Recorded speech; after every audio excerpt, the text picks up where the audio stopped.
Hi, I'm Ben, And I'm Josh. and this is the Bad at Magic podcast, a podcast about games, life, and other things. And welcome to episode 166. Man, what a coincidence. 166 is the number of times people ask me this week why my voice is all screwed up. Did you give the same answer every time, or are you like my grandfather that told the story about how he lost his index finger, and every time I asked him, it was a different story? No, this was like the first couple times make something up, but then after that, it's just annoying. So I went to Disney and then I got sick on the way home because I was in a new germ pool with a bunch of weird people. So this is my voice today. Deal with it. It's 2 hours. Okay. Just to answer this question, we'll talk all about Disney later. Was it worth it? Was it worth it? Yes. Oh, Okay. 100 times yes, Ben. Disney sponsored the podcast. Ooh, hang on. And I have said to some evil people, sponsor the podcast, but Disney, oh man, that's the hard stuff. That's like if you were negotiating with Satan and said, "Well, I have a deal with Disney on the side." Satan would go, "Ooh, hang on." Hang on. They've got some really scary lawyers. All right. So last time on the podcast, we shared our Murtaugh lists, which are the things that we're getting too old for. And my wife, out of sheer coincidence this week, because I was working from home and we're having some issues where we don't have enough cars, she worked a shift at the library. I dropped her off, and instead of calling somebody to pick her up, she's like, it's a nice day, I'll just walk home. Well, it was 3.5 miles, and she doesn't normally go that far. So she got home, and she was kind of winded and took a nap and then took a bath that night, which she doesn't usually do. And she said to me, I either need to do that a lot more or never again. And I think that's a funny way to articulate your Murtaugh list. Yeah. Like, some of the things that were on our Murtaugh list is stuff that, it would probably be okay if I just did it more. That makes sense. Yeah, and that may be, that's either like an acknowledgement of, oh, okay, this is something I am incapable of doing going forward, or, man, I am way more out of shape than I thought I was. Yeah. Now, if she had said she went out and just ran a half marathon on a lark and then didn't want to do it again, that makes sense. Walking 3 Right. miles, maybe we need to work in like a mile walk into our routine. Like, I'm not calling anybody out, Alicia. I'm not. Like, I'm on your side always. Right across the street from the library is a grocery store, and she bought stuff, and she did the thing where you went in for 2 things and got 6 and came out with grocery bags. So she was also carrying grocery bags the whole way. That's called a farmer's carry. That's a legit workout where you pick up heavy things and just walk. And yeah, that can be really taxing. Yeah. Oh, did all of her bags explode like Home No. Alone, where she's just randomly on a sidewalk and then everything dropped at the same time? No, but she did kind of just come in the house and dump everything and be like, all right, taking a nap. She came in, both shoes came off, all the groceries bags on the floor, and she face planted in the living room, and we didn't move her for an hour. Yep. Now, before I get into any more on that, did you have a bet at numbers for us today? I said the 166. Oh, the only other thing, all right, fine. The only other thing is 166 is the primary medical emergency service in Greece. So it's like 911 for Greece. I don't know if it works here. I don't know if I dialed 166 on my phone if I would get some kind of Greek emergency service provider. Okay, so if you're ever in Greece and you have a medical emergency, now you know what number to dial. Don't say this podcast never taught you anything useful. Well, and then just while we're on the topic, if you're ever in the EU at large, 112 is all emergency services in like the EU. Well, yeah, I guess maybe this is an artifact of Brexit, but for the British, it's just 999 instead of 911. They don't care if you accidentally dial it. I remember Brexit being like a really big deal right up until it wasn't. And then everybody just stopped caring about it. Yeah, it happened while I was there, so I was immersed in it. It was a big deal. It felt to the British like it did for the Americans in electing Donald Trump. Just like it kind of happened in slow motion, and you saw it happening. You thought this is a really bad idea, and then it just picked up momentum, and it happened anyway. And then it did turn out to be a worse idea than you thought, and you just have to deal with it. And yeah, that's where they're at with that. All right, is Donald Trump our Coyote Ugly? Did we wake up after a raucous term with Obama and just laying next to Donald Trump and realize, oh, I would much rather chew off my arm than acknowledge this person is in bed with me? Yeah, I don't see any possible way this is going to last the whole 4 years. Like this ship's going down in flames one way or another somehow. Okay, What you talking when you say ship, you mean the country, right? Because that's the only thing I see no, going just down. just the administration. Dude, The all right. country's not going to go down in Hang on, flames. abort. We're 5 minutes in. We can't be this political. Okay. Okay. The Epstein Files deadline release was yesterday. This is too much. We can't do Okay, it. okay. Sorry. So let's. All right, reboot. So, my family on both sides does this thing where we rotate which siblings we give gifts to, so you don't have this thing where you feel like you have to give gifts to all of them because we both come from big families. My wife has 4 siblings, I have 5, and so we just give to one each year. And this year I was paired up with my sister Jonica, who is our graphic designer for the podcast. Thanks, Jonica. Yep, done some great work. And she's been a longtime listener to the podcast, and she hit me with a deep cut throwback to over 4 years ago on the podcast. So this week she comes over with my gift and she's like, you have to open this before Christmas. I'm like, what is it? It was a box full of stuff wrapped in brown paper. And she says, it's the 12 days of S'moresmas. She didn't say that, but I made it up. So this is a callback to episode 67 of the Bad at Magic podcast when I took my kids to the grocery store and we did a scavenger hunt and got every kind of s'mores themed stuff we could find, and then I ranked them all on a tier list. I remember that. Yes, it was probably the most bored I've ever been in, like being a part of this podcast. Okay, well, I'm not going to do it again, but for the last week, every day I've been opening one of these paper bags, and inside is some s'mores themed treat. And there have been 2 that are like A tier, S tier, and some that are C tier, and I think 1 or 2 that was F tier. But Jonica, super fun. If I forget, my children are like, Dad, have you done the s'mores yet today? So good times. That's cool. How many have you done so far? 7. Today it was a box of brownies. I don't see how you can go wrong with that. You lay down a graham cracker crust, put some brownie batter on top of it, cook it, put some marshmallows on top, and like broil it, toast them, and then eat brownies with gooey marshmallows on top. Like that's going to be a hit. That's the cereal, super delicious.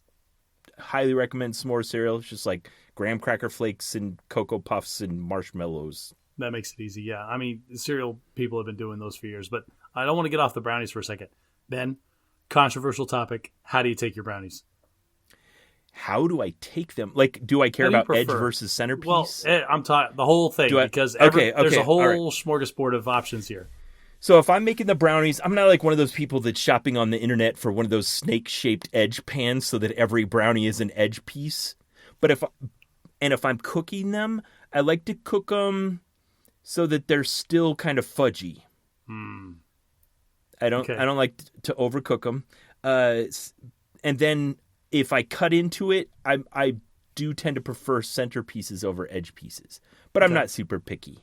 You're a gooey kind of guy. Yeah. You want that kind of like mushy texture. Soft and gooey. Yep. Just firm enough to hold its shape long enough to get from the pan to my mouth. Okay. How about you? I am not that guy. No. I go for the edges because I know the edges are going to be done and they're actually going to like have like a solid consistency to it.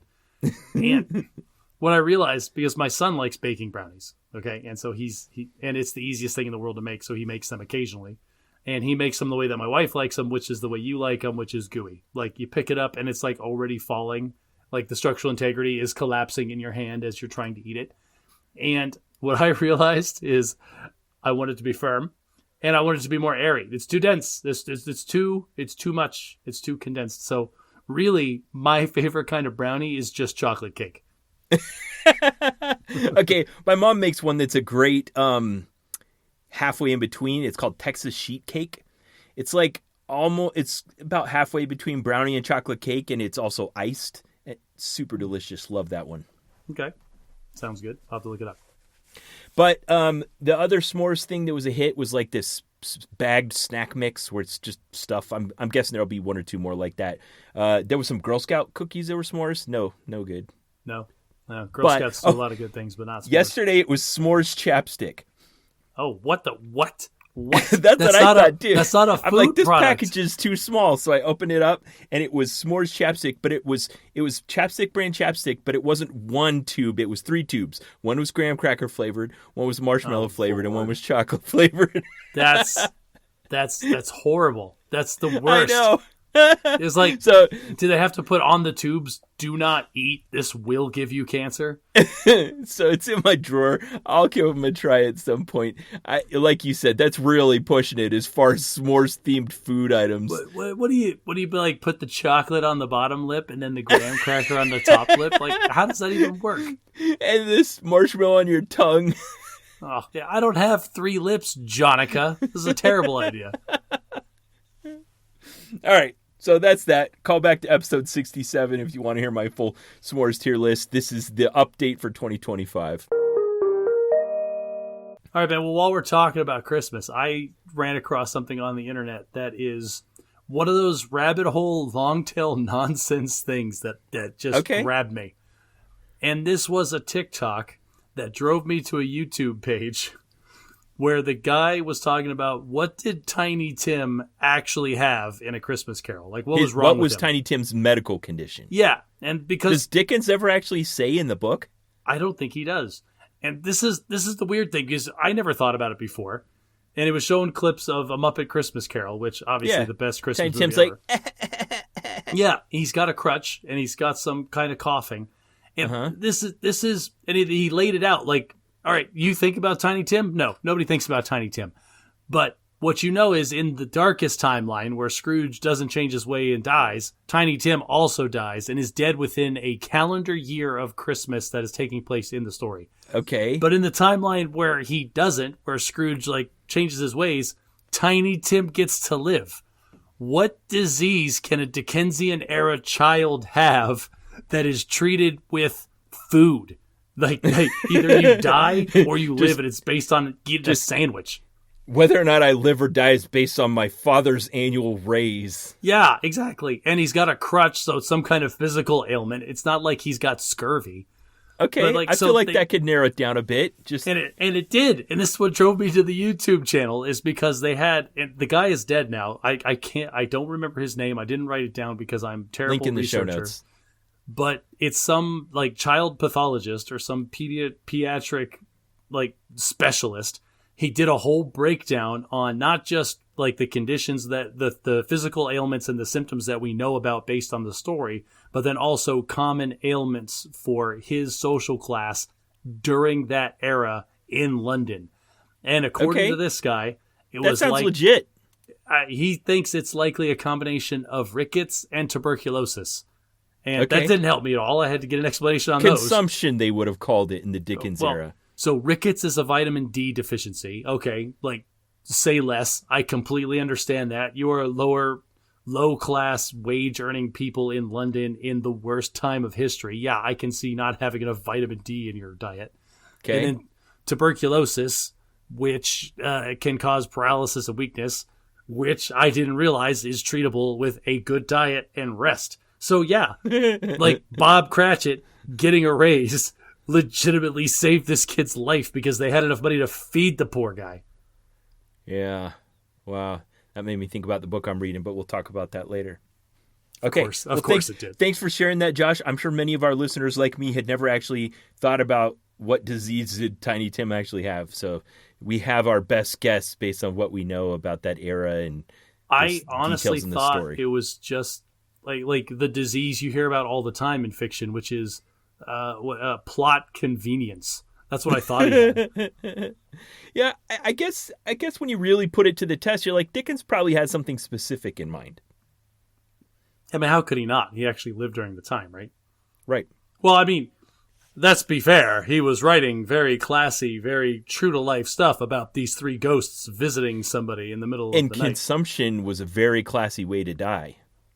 Romantic. Hey, don't quote Moulin Rouge to me, Ben. I was quoting John Green, who just released a book called Everything is Tuberculosis. Oh yeah, I keep seeing that on social media. I have no idea what that means. Yeah, he basically just talks how in the time and era we live in, we have a disease that kills millions of people a year, and we've cured it. Why is this still happening? And it's tuberculosis. Yes. Wow, that's interesting. But he talks about the history of it, where they used to call it consumption, and people wanted it. Like, someone who died of consumption kind of died in their bed elegantly with, like, pale skin and a soft voice, and it was considered a good way to die. That's not an American way to die. The American way to die is, like, writing an atomic bomb into the face of your enemies with a cowboy hat waving. Yeah. All right, Josh. Well, today that we're recording, I guess this podcast will come out on like Christmas, but today that we're recording is the 20th of December, which puts us... Dude, Merry Christmas, listeners. If you're listening to this on Christmas, like, hit us up on social media. That's awesome. and why? Like, you are neglecting your family for us? That's a terrible decision. So last year we decided to depart from our usual tradition where we get together and kind of reflect on the year and talk about the upcoming year. And last year you convinced me to kind of relax a little bit and do what we called our New Year's resolution bingo cards. That was my idea? Yeah. I could have sworn that was your idea. This is how good my memory is. Okay, well, whosever idea it was, you did convince me to relax. I don't know if this was how I decided to implement that.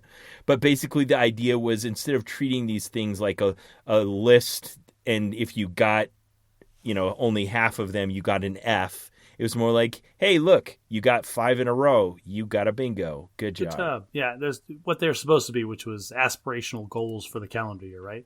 Yeah.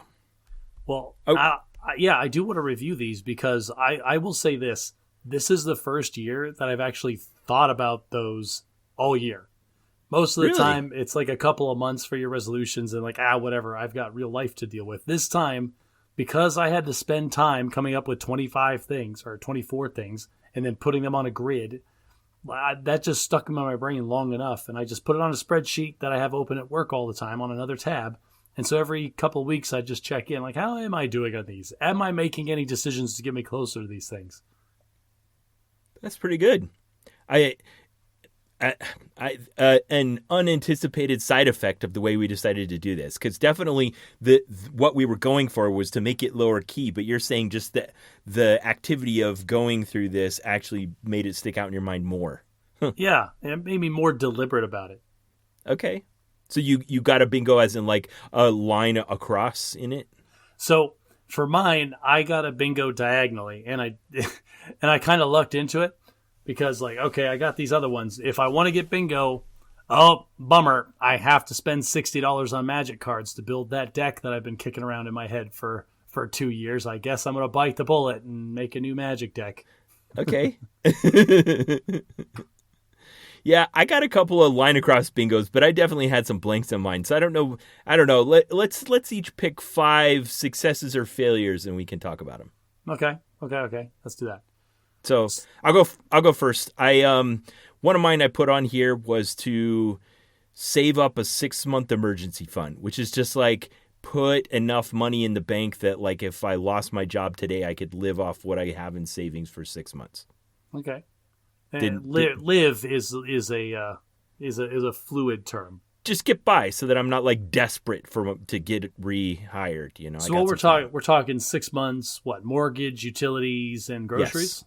Yes. Yep, 6 months mortgage, utility, and groceries in the bank. So this seems very personal into your finances to say. So did you store away the $17.4 million? No, I had to replace 2 cars this year, Josh. So I started making progress on it, and then all of a sudden a car exploded for no reason. I don't know if yeah. Okay, what? Give me one of yours. All right, I'll give you 3 of mine because they were all interrelated. I wanted to clean out my side yard, I wanted to clean out my shed, and I wanted to clean out my garage. Okay. Is that 3 separate spots, or you put that all in one spot? Those were 3 separate slots that I intended to knock out with one rental of a dumpster. I remember this. I think we posted a photo montage on our social media when you did it. Yeah, and I severely underestimated the amount of junk that I had accumulated in my side yard because that's all I got done. I got the successful, cleaned out the side yard. I failed. Well, I didn't fail. I have the opportunity next year to clean out my garage and my shed. So of those 3 bingo squares, you got one of them? Of those 3, I got 1. That's correct. Okay. But you did the hardest one first. That That was like a pile of concrete. Yeah, the side yard was a big deal, and it was a ton of stuff that had to get hauled out. But lessons learned. Next time, I will get the bigger dumpster, and then I will do the shed and the garage at the same time. Okay. Cool. Well, I love it. So those can be spots next year. Maybe we'll talk about this next time on when we record. Here you go. I'd put on here also that I would update the podcast website. That's been a goal of mine for a while. There's some shortcomings of it just some stuff I'd like to see updated and changed and improved. And not only did I not do that, but the only time I touched the website this year, I broke it. So that's almost like -2 on my bingo card. So everybody, we'll talk about this later, but I was on a Disney vacation on the day we were normally supposed to publish. And that's normally Josh's job. That's normally my job, but I was in line for a ride when that was supposed to happen, and so I had to walk Ben through it on the phone like he was That must have been so funny to be next to you in line. All right, now I need you to log into the web server. It was you did a really good job, Ben. You broke everything, and I had to restart the server 3 times. I know, but it was good. How did I break it so bad in such a short amount of time? So you did the thing that happens to people around me at work all the time, and that is somebody else did it. And I don't know how to explain that, but like you did everything the same way that I would have done it, but because it wasn't me, it broke everything. That makes me feel slightly better because I'm not, but I've always had this problem my whole life.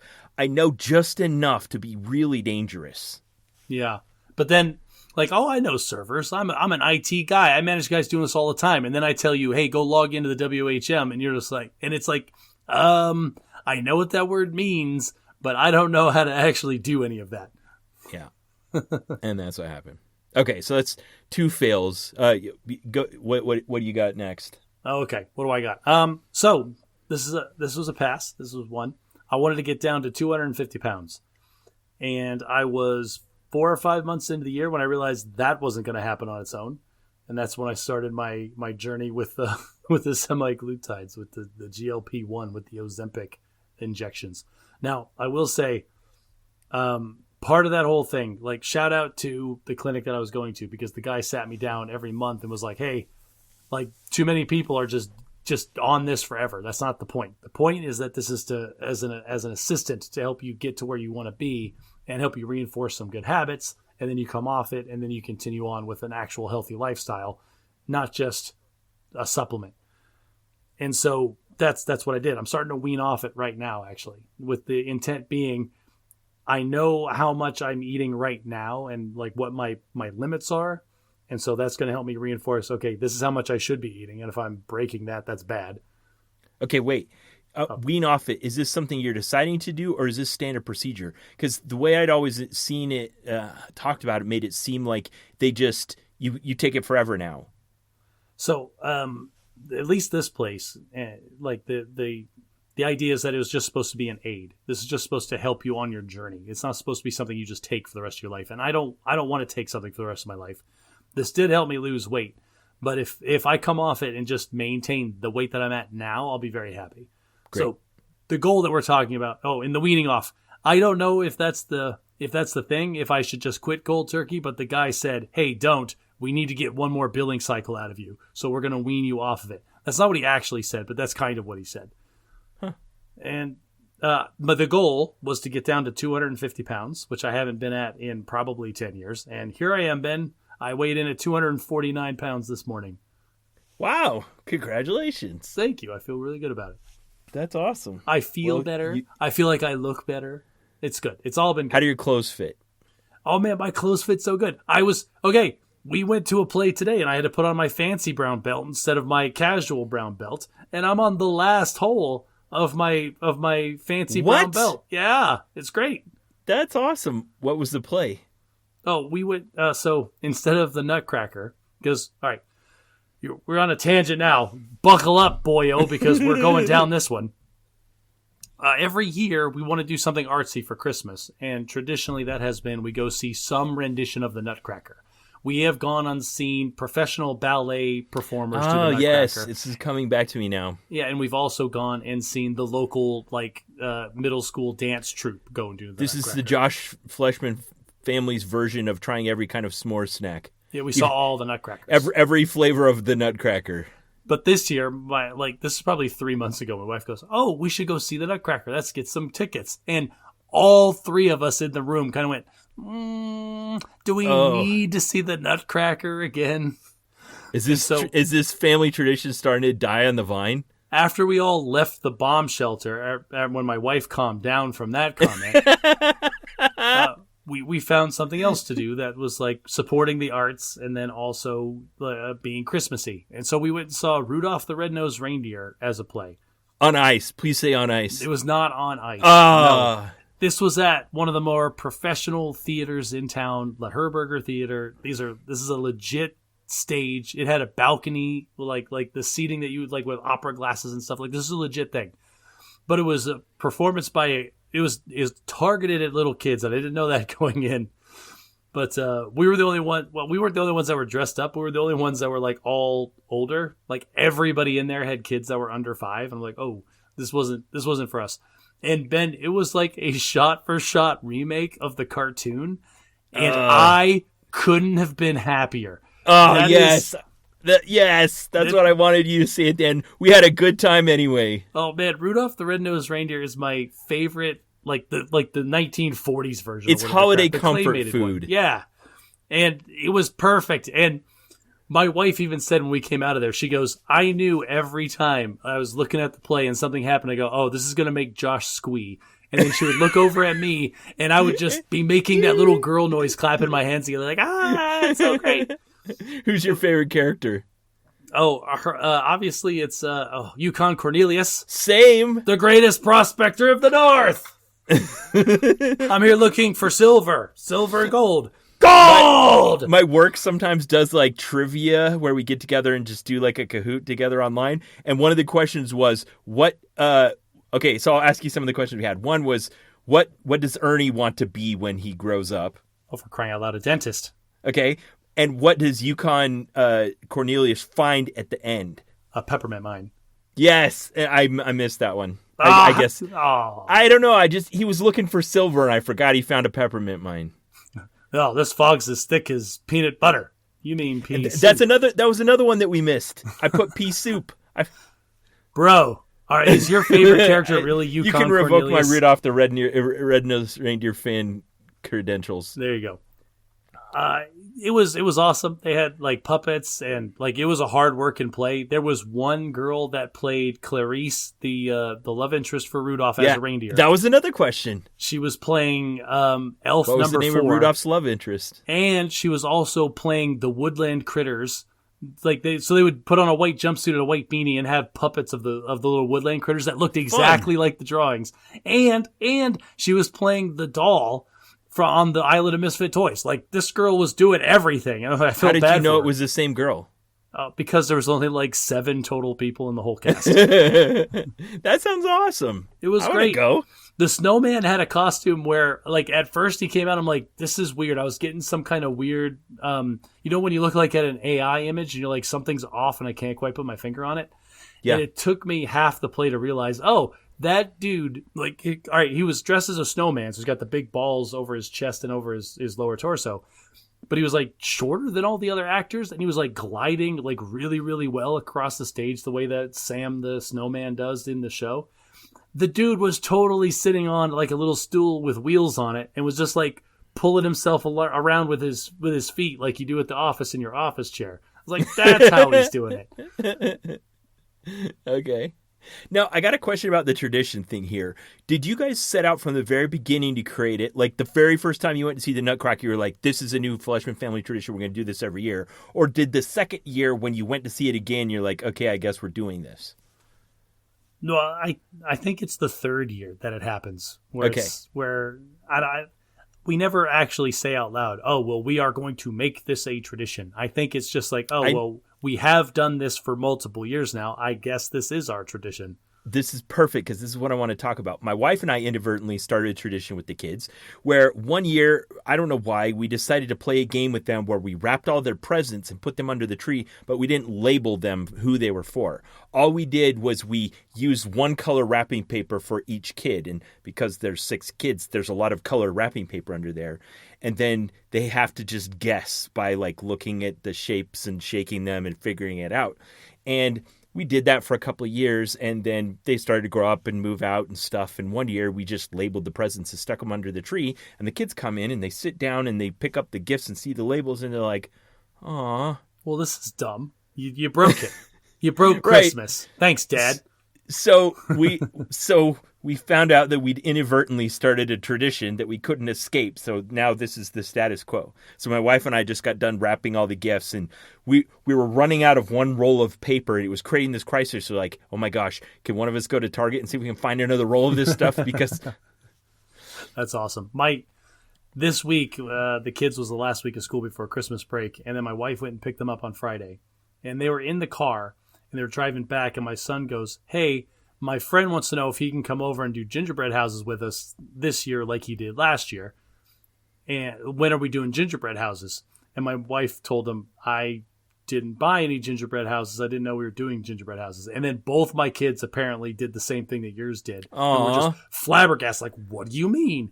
And then I got a text message an hour later saying, "Hey, I need you to stop at the store and get gingerbread houses on the way home." Awesome. It's sometimes in those moments I feel a little bit put out, like, oh, now I got to do this extra work. But also, these are the things that a family culture is built on. Yeah, it is. It's like, hey, whether you realize it or not, whether we realize the gingerbread houses was a thing that the kids are looking forward to. Like jack-o'-lanterns, I don't care to do pumpkins at all. I did 2 pumpkins start to finish in the time it took my kids to get like the guts out of their first one, because I don't care. Like, this is dumb. We're going to throw them in the trash in 3 days. And like, oh, triangles for eyes, spiky teeth, done. We had some great ones this year. That's one I love. Yeah. I could see that. Some traditions you're more invested in, some you're less. Me now being home and more involved. My wife was busy because she'd taken on a few like really involved quilting projects. And so I was the one that set up the Christmas tree, and usually she does that. And I helped put up the lights and helped decorate, and I did most of the shopping and stuff. And I was just more involved in those ways than I have been in years past. And I feel a little bit more Christmassy this year. Oh, you actually do the Christmas and you feel the Christmas spirit? You have to do the what? Crazy. Okay, I don't have any more of my New Year's bingo card squares I want to share. I like what we did. I feel good about it. I only got about half of the squares on my board, but I got a couple of bingos, and I got some stuff I can give another go next year. I only got about 40% of mine. Like I said, I had to buy a magic deck to get bingo, so at least I feel good about it. I don't feel like a total failure, even though I only did like 40% of the things. But some things actually worked to identify things I didn't realize were limits in my life. Like, for example, one of my goals was like, okay, I'm going to limit myself to eating out for lunch twice a week.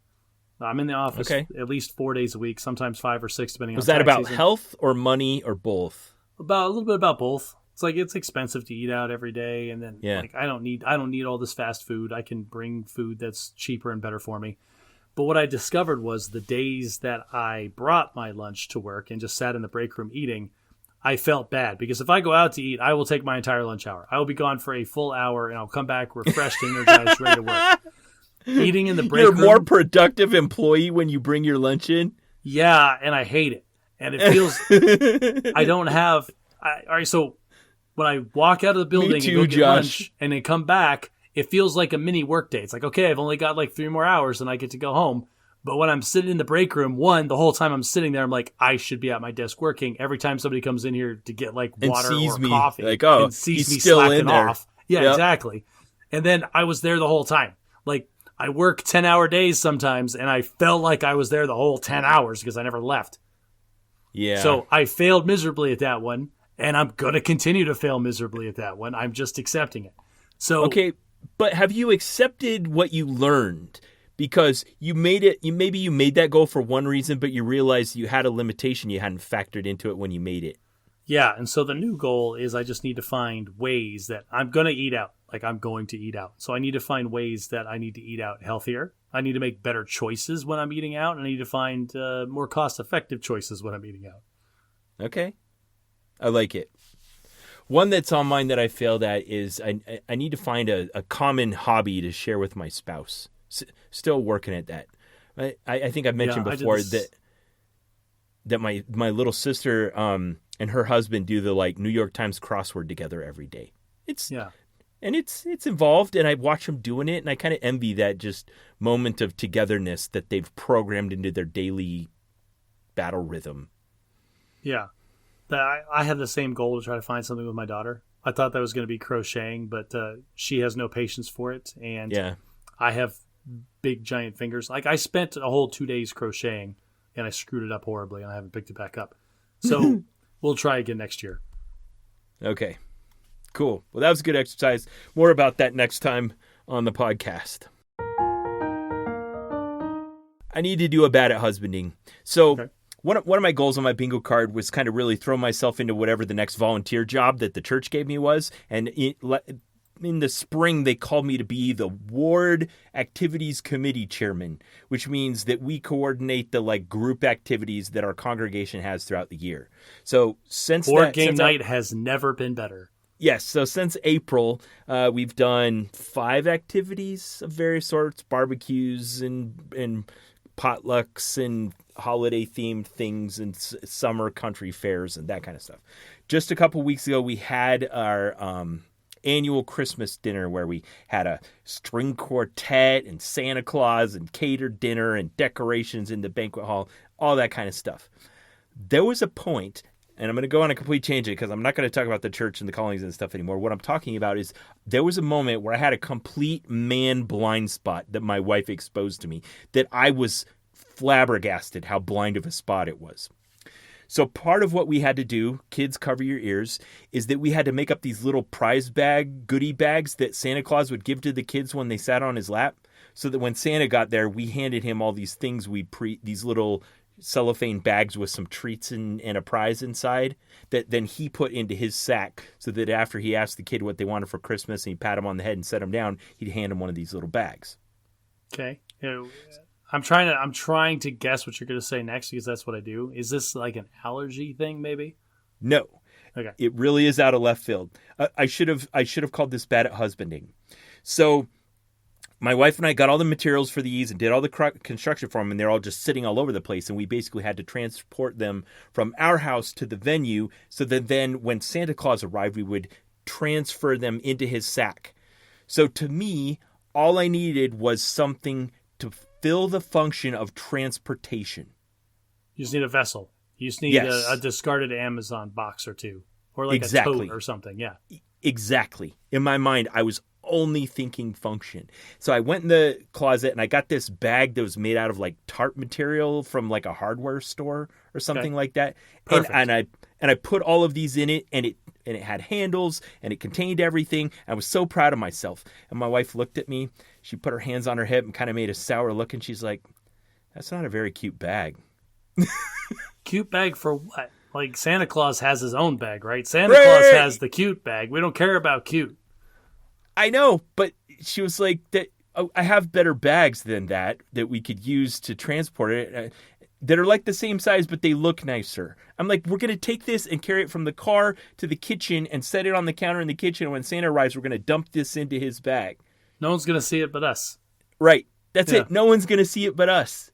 But to her, it was still important. It was still part of the task. And I was completely blind to this.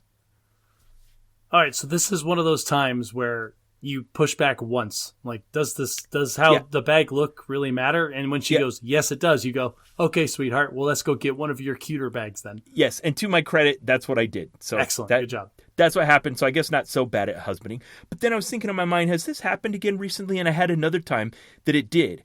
We were in the store, we were at grocery store, we were going through the shopping list, and she said, we need some tissues. And we went, okay, and I looked at the tissues on the rack, and I found one that was bulked up in the right size of like how many we need and how much storage space we have. And, the right size of boxes, like the bigger ones instead of the smaller ones. and not the lotion kind and not the store-bought kind that are kind of scratch up your nose and are a little bit thin and might break through. So I grabbed that and I put it in the cart, and she did the same thing. She stood there and looked at it, and she put her hands on her hips, and she's like, those boxes are not very pretty. Well, they're not, sweetheart, but that's because I bought you a bunch of tissue box covers like we're in the 1980s and you're a grandmother. I made them myself with those little yarn and plastic things. Again, I had made the decision and thought I'd considered every possible factor, and there was one more that I hadn't. This is my man blind spot. This is my bad at husbanding. I hadn't at all considered the fact that these are going to be sitting on the counter in her craft room and in the kitchen and in the living room and in our bedroom, and they are now part of the decor of our house. Okay, I am traditionally very much on your wife's side, but I'm going to be on your side this time. Like, what did the boxes look like? Unless they were like leftover Halloween tissue boxes, I think. No, they weren't that. They're just the Kleenex, whatever the seasonal pattern is with the stripies and the, colored shapes and stuff. Yeah, Alicia, like, who cares? Who cares? Nobody cares. Nobody. There's not a single person on the planet that has walked into a house, looked around, and went, "Ew." They bought the default cheap, pattern tissue for their boxes. Kleenex boxes. Ugh. Yeah. Okay, so I wasn't trying to get to dogpile my wife with this, but yeah, I picked a bag for its function and not its form, and same with the tissue boxes. But I can be more cognizant of this now.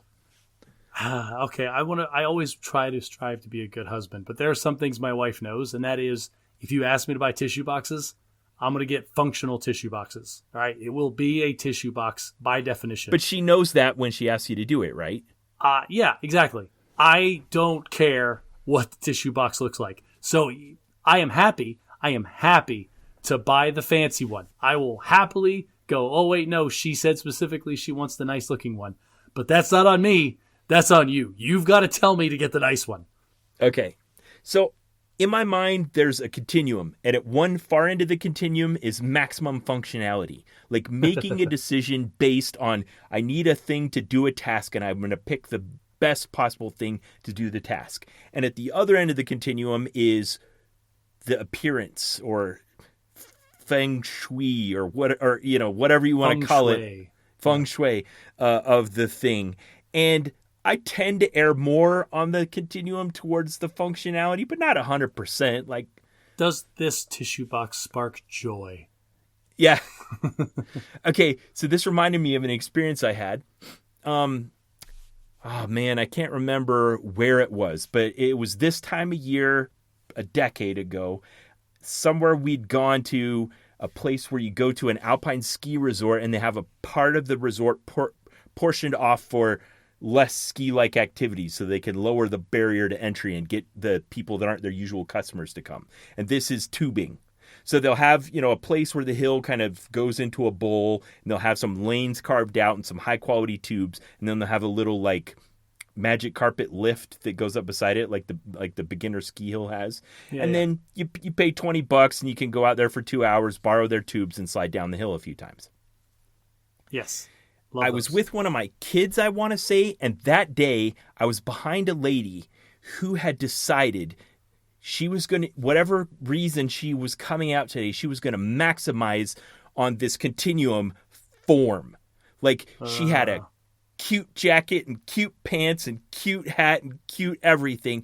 And she was wearing boots with stiletto heels, 4 inches. Lady, you came to a tubing hill.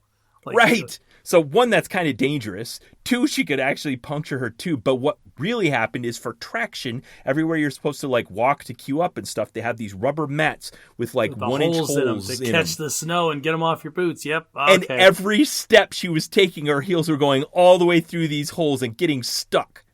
And I was behind her, and I was so frustrated at how she maximized form over function. You're going to be outside, lady. You need to think about being warm and walking. Okay. Was she there with somebody else? I think so. With a boyfriend, a husband, a significant other, or a child? That doesn't stand out in my memory as being part of the equation. I was so focused on her. Okay, I'm trying to come up with an H of G story for this woman. And the only thing I can think of is The boyfriend wants to go tubing. This is not her thing. She is a girly dress-up girl, and these are the only warm clothes that she had, and she's out of her comfort zone to go tubing. Very good, Josh. And so then instead of it being like this mean, like, why are you making these decisions? It's a Hallmark comedy movie where she's just doing her best to fit in with the country boyfriend. Yeah. And that joke's as old as time. What was the TV series back in the 50s called Green Acres? Exactly. Great callback. Great clap back to a show that nobody listening to this podcast has ever seen. Okay. All right, hang on. I'm going to dogpile onto this form over function thing because you just reminded me of something that happened on my trip to Disney. I will talk about Disney in a minute. But okay, awesome. Okay, Ben, I have done this multiple times. This is the second time in the last 3 years that I have done this where I'm going on vacation and I am packing everything I need for a week. Everything that I need. I'm going to bring everything. I'm going to pack it. And what I do is, okay, but my first day is a travel day. So I'm not wearing real pants. I'm wearing, cash comfortable pants. Comfy pants. Yeah, I've got this. I've got a pair of track pants that have zipper pockets, so stuff's not going to fall out, but they're super comfy for if I'm in a car, if I'm in a plane. I'm going to wear those. Here's the downside of wearing comfy pants on your travel day. You forget to put on a belt because you don't ever think about a belt until you have to put one on. And so I didn't think about the belt until I had to put one on. And I didn't have to put one on until I was at the destination where I needed to wear a belt, and I didn't pack one because I'd forgotten about it. So I'm at Disney having just recently lost 40 pounds and I don't have a belt. You're a victim of your own success. And so I start, like, what do I do? Like, I'll be fine, right? I was not fine, Ben. The whole first day, I'm like, you walk around tugging on your pants. Every time I had to sit down. Like, if I went to sit down, my pants would come clean off my butt. So I had to, like, and like, I'm trying to get into a ride. I've got the backpack. I've got a kid. I've got one hand on my belt buckle, and I'm trying to sit. That's and, like, delicious. It was awful the whole first day. So the second day, I'm like, I need a belt. I need a belt. I need a belt. I need a belt.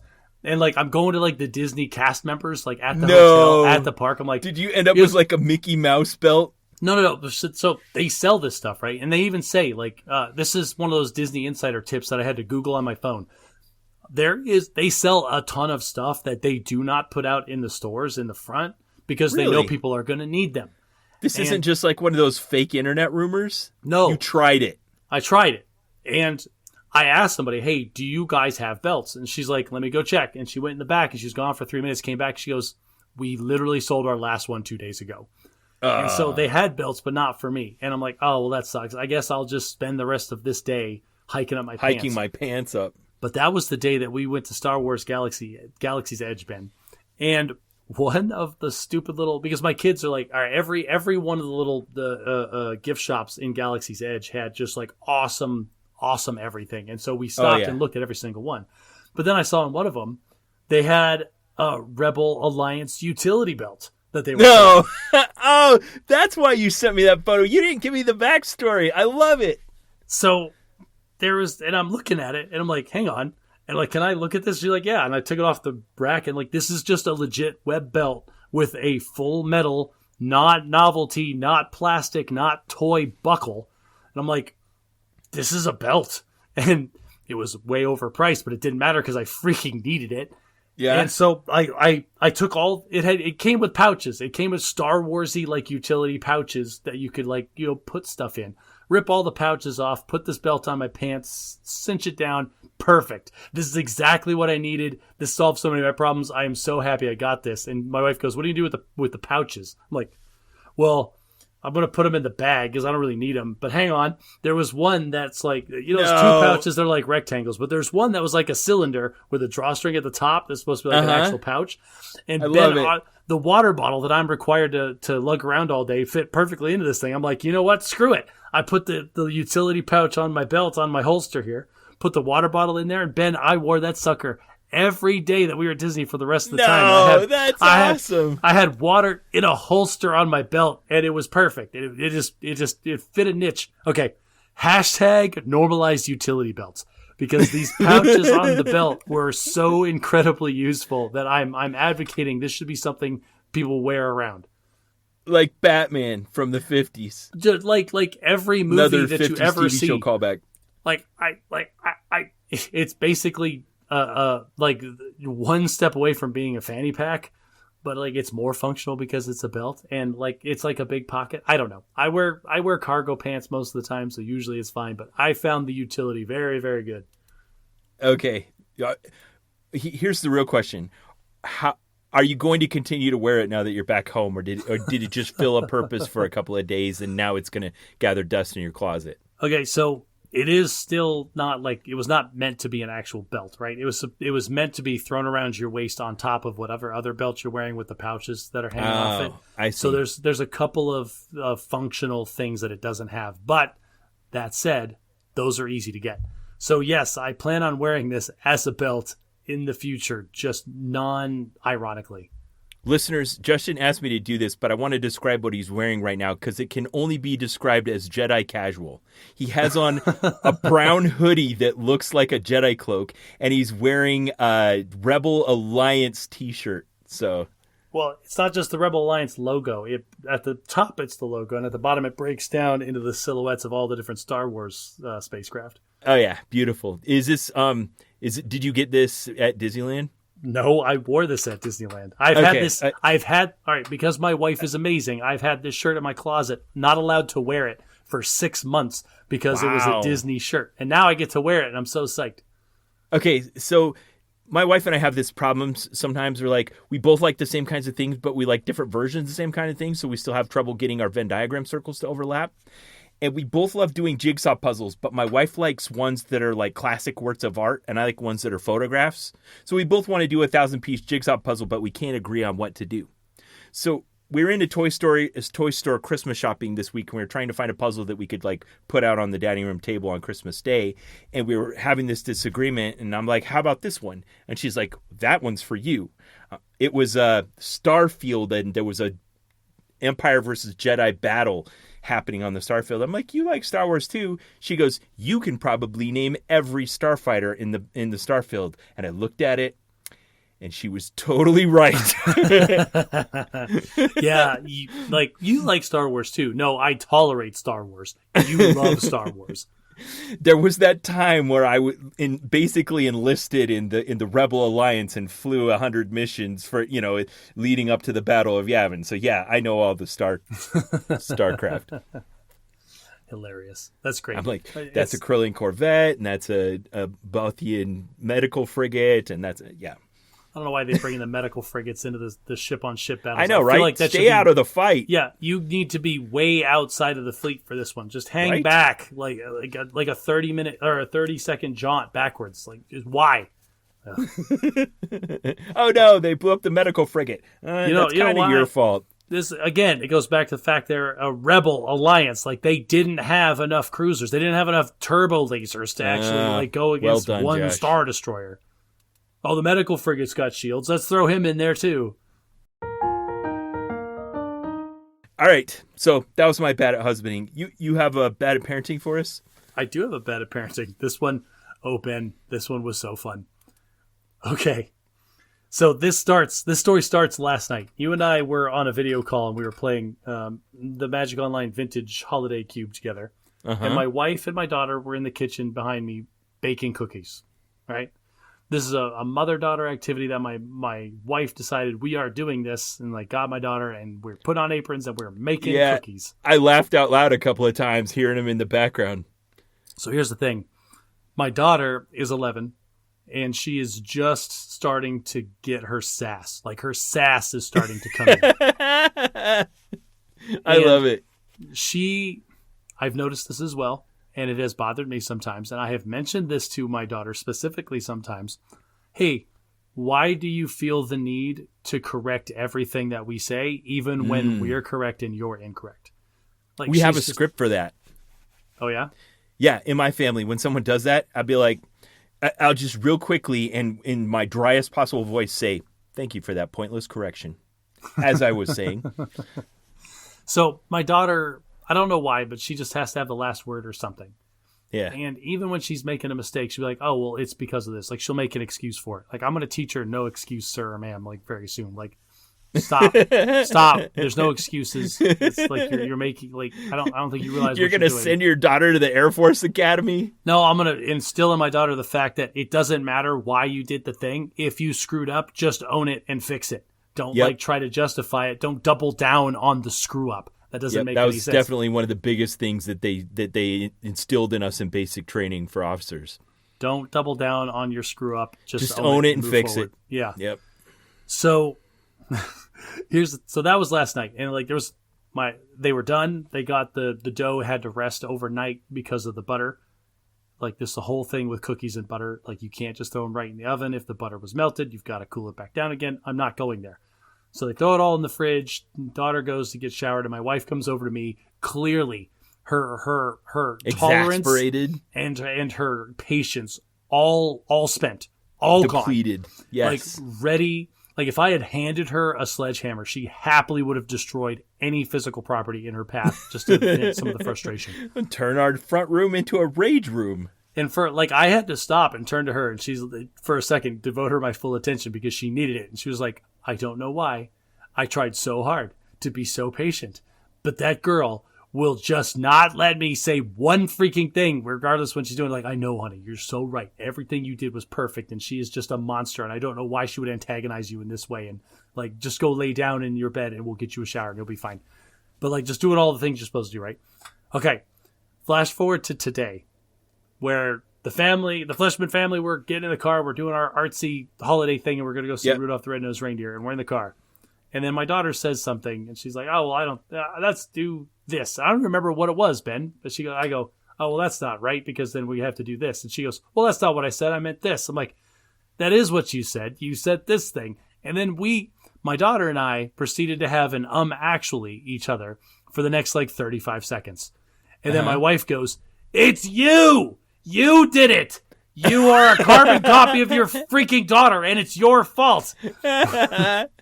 And I'm like, she's still recovering from the cookie baking incident and just had this moment of clarity. Yeah, where she realized that my daughter is just a tiny version of me. Actually, like, I can't let people be incorrect or whatever the drive is. I do this to you constantly. You'll say one little thing that is meaninglessly incorrect, and I cannot move forward in the conversation until I correct it.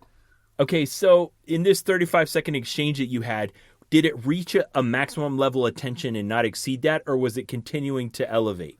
It was, daughter says something, I point out that is wrong. Daughter says, no, that wasn't wrong. I say, yes, it was. What reality are you living in? And she says, well, this is my justification for why my wrongness was not wrong. And then I say, you were still wrong. Why are you fighting being wrong? That was what the back and forth was. Okay, but like, it wasn't escalating. Like, no one was going to start screaming or anything. Oh, no. There's never any escalation of tension. This is always was a like discussion. Meets like. Yeah. This is me trying to explain to her in a logical way, hey, you're doing a thing that's annoying to people and you shouldn't, and here's why. Fair. But it didn't end with you two coming to some kind of agreement. It ended with your wife having this moment of recognition. And then wanting to murder us both at the same time. Yeah. That's how You've turned your daughter into a miniature version of you, except without all the filtering and maturity. That's why I'm so annoyed by her, because I'm so annoyed by you.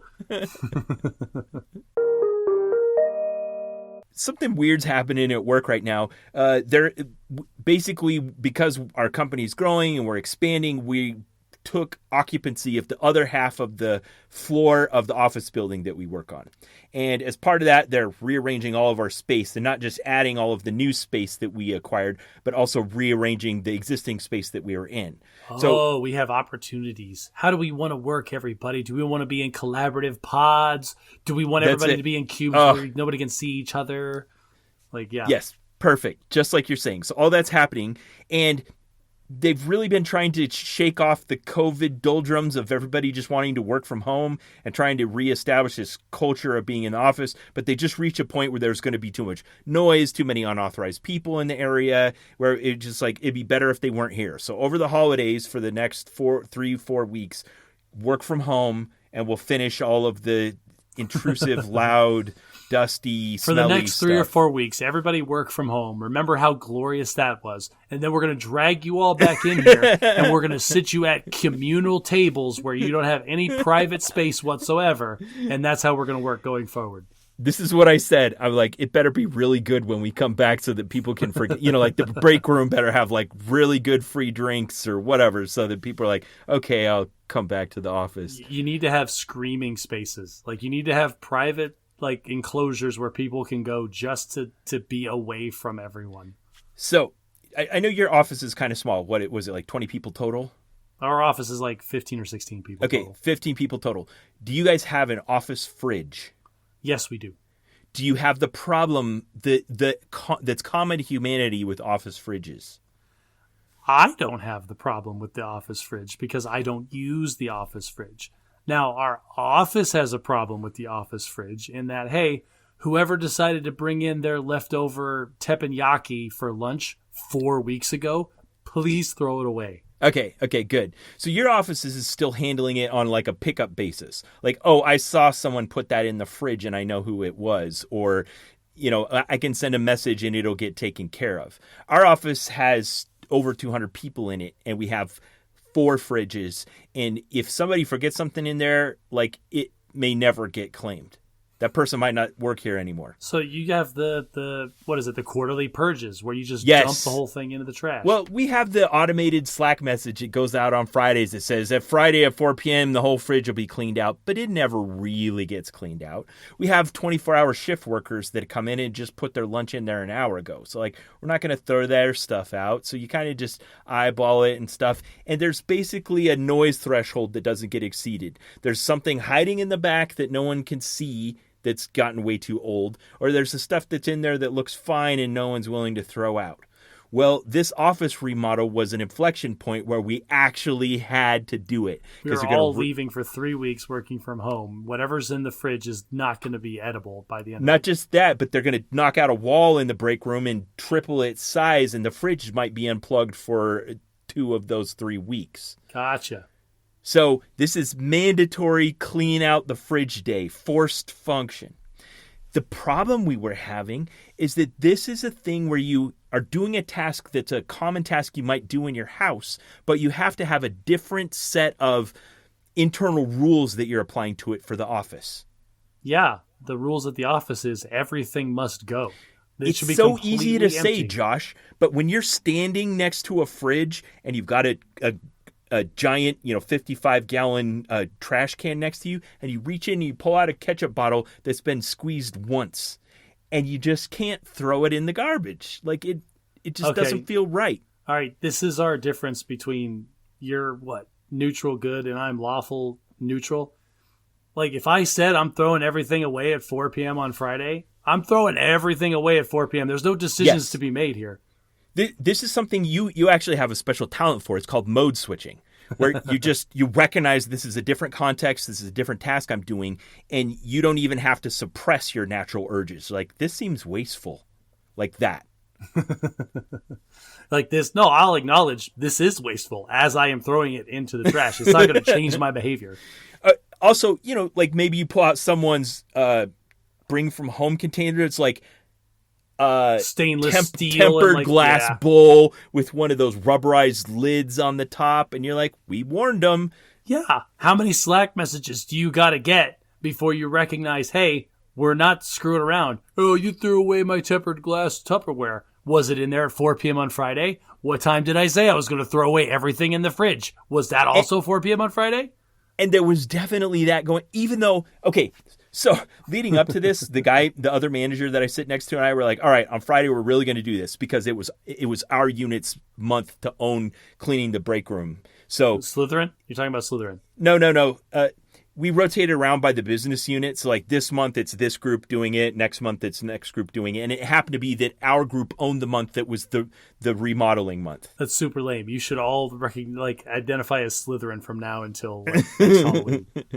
So because of that, we're the ones that owned it. So we were standing there in front of this fridge and we'd been talking it up all week. Like on Friday, no, we're just throwing everything away. I don't even care. And then I'm actually standing in front of the fridge and I'm holding somebody's like really nice lunch container. I'm like, can I do this? All right, this is an SNL skit. It's you with the standing in front of the open fridge with the ketchup. Like, I don't know if we should throw this out. And it's me kicking in the door, holding a power washer. Like, Ben, get out of the way. In the end, the fridge was completely cleaned out. Everything was wiped and we were all done. But I had some feelings, Josh. And I was talking to one of the other guys and I realized this is a generational trauma that has been passed on 3 generations almost now.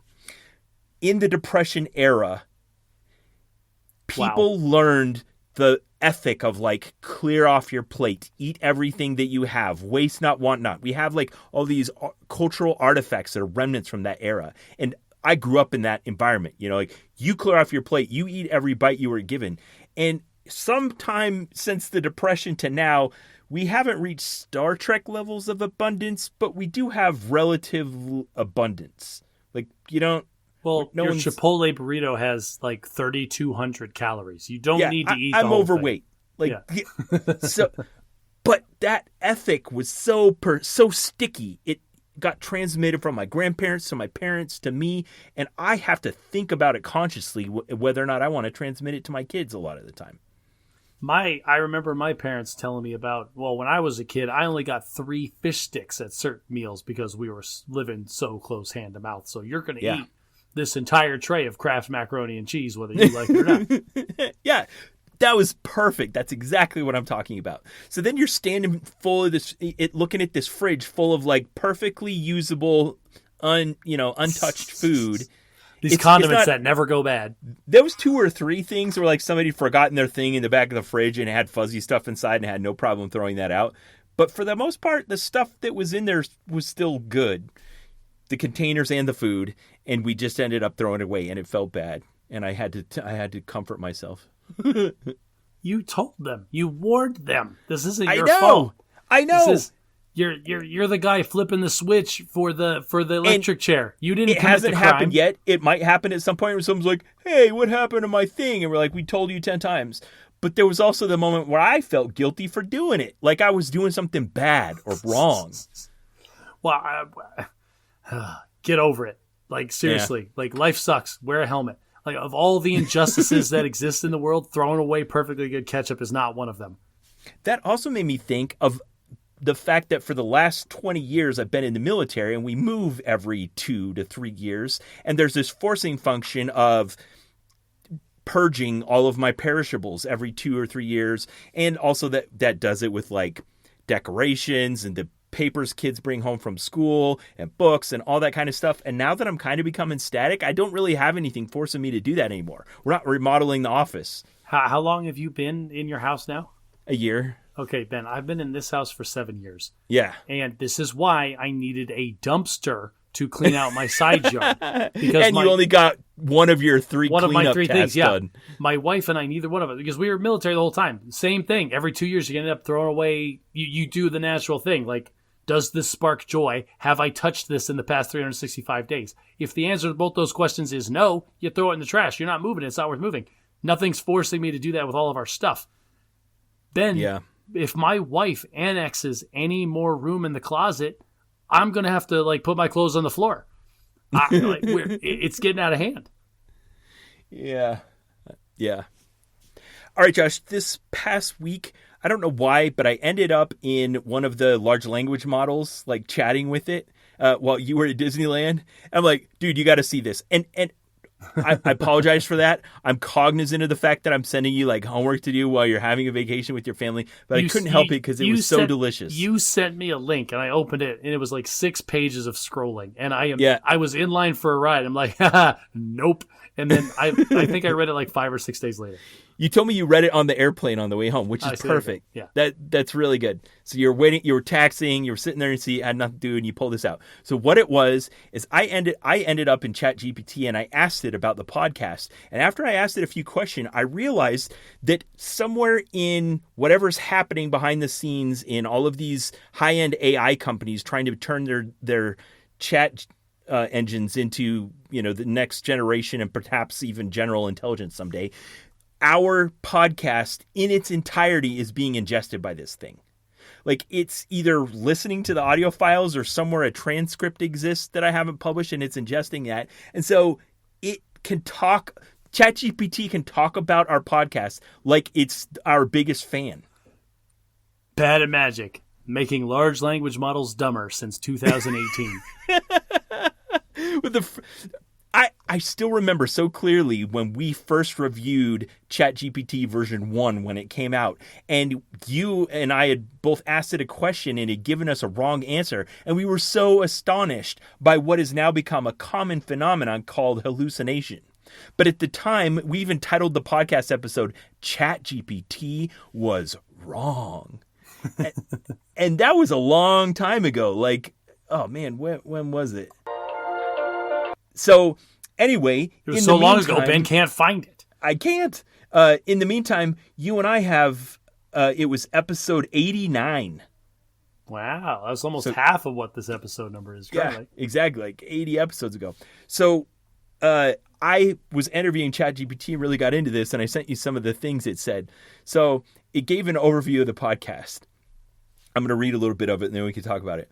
Bad at Magic is a conversational podcast hosted by Ben and Josh. It explores topics the hosts are genuinely curious about: games, media, life, philosophy, technology, cultural, personal reflections, and random fascinating things they discover. The show is defined by authentic friendship, deep curiosity, humor, and thoughtful analysis rather than by rigid format. And I was like, dang, ChatGPT gets me. I will say this, because you text me that too, like ChatGPT gets us, and I was reading through it, and it was really hard not to start patting myself on the back like, man, ChatGPT makes me sound like I know what the crap I'm doing here. I also like that it can pick up on some subtle things. Like, for instance, one of the ongoing themes, and we're never really overt and like, we don't call out what we're doing, but the fact that the title of the podcast is Bad at Magic, and we have segments where we talk about being bad at parenting or bad at husbanding, is an evidence of this underlying ethic we have of being willing to examine our flaws, accepting the fact that we don't always do the right thing, and trying to get better at life and things.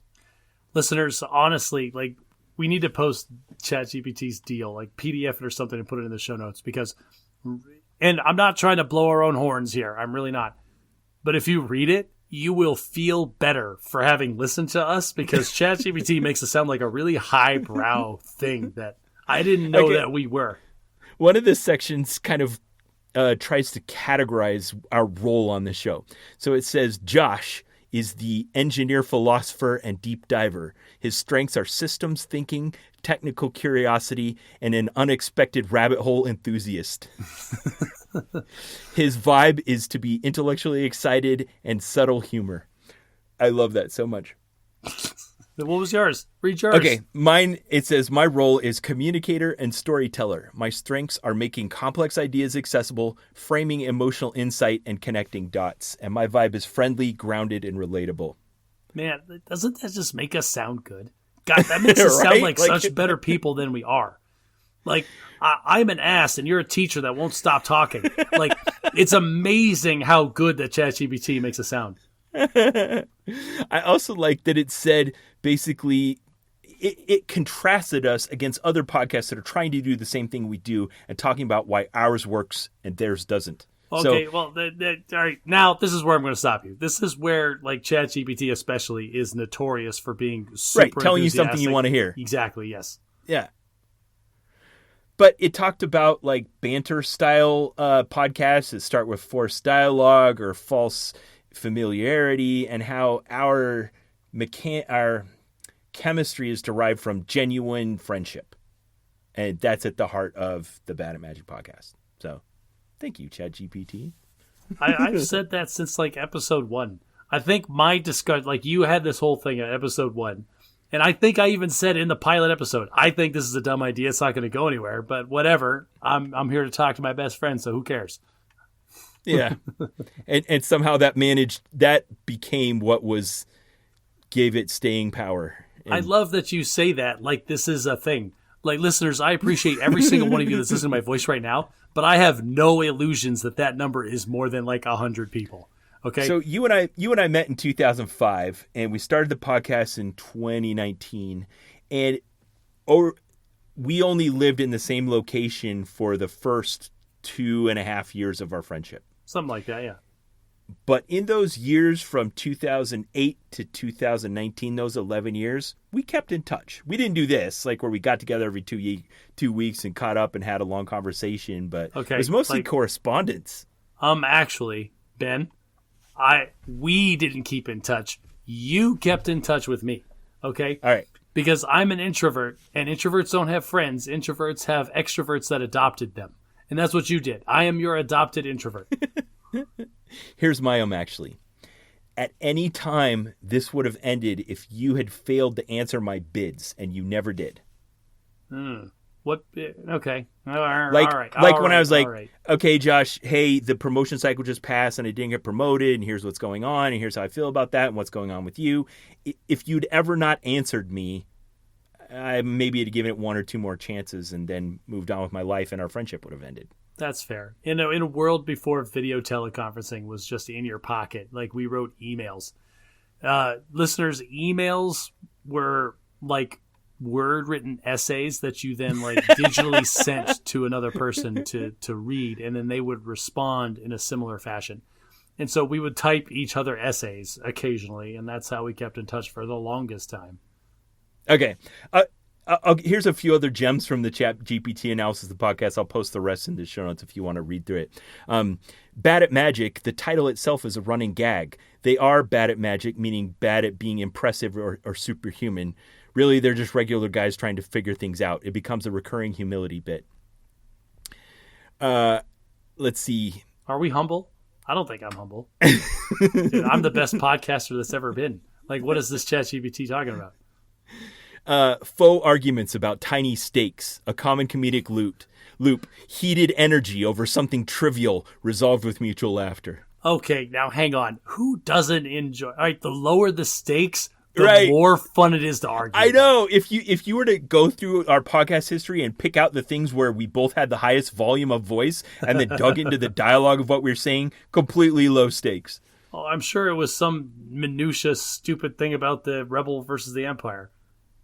Subtle dad energy humor. Episodes often include parenting fatigue jokes, kids doing something bizarre, domestic logistics, productivity hacks that don't work.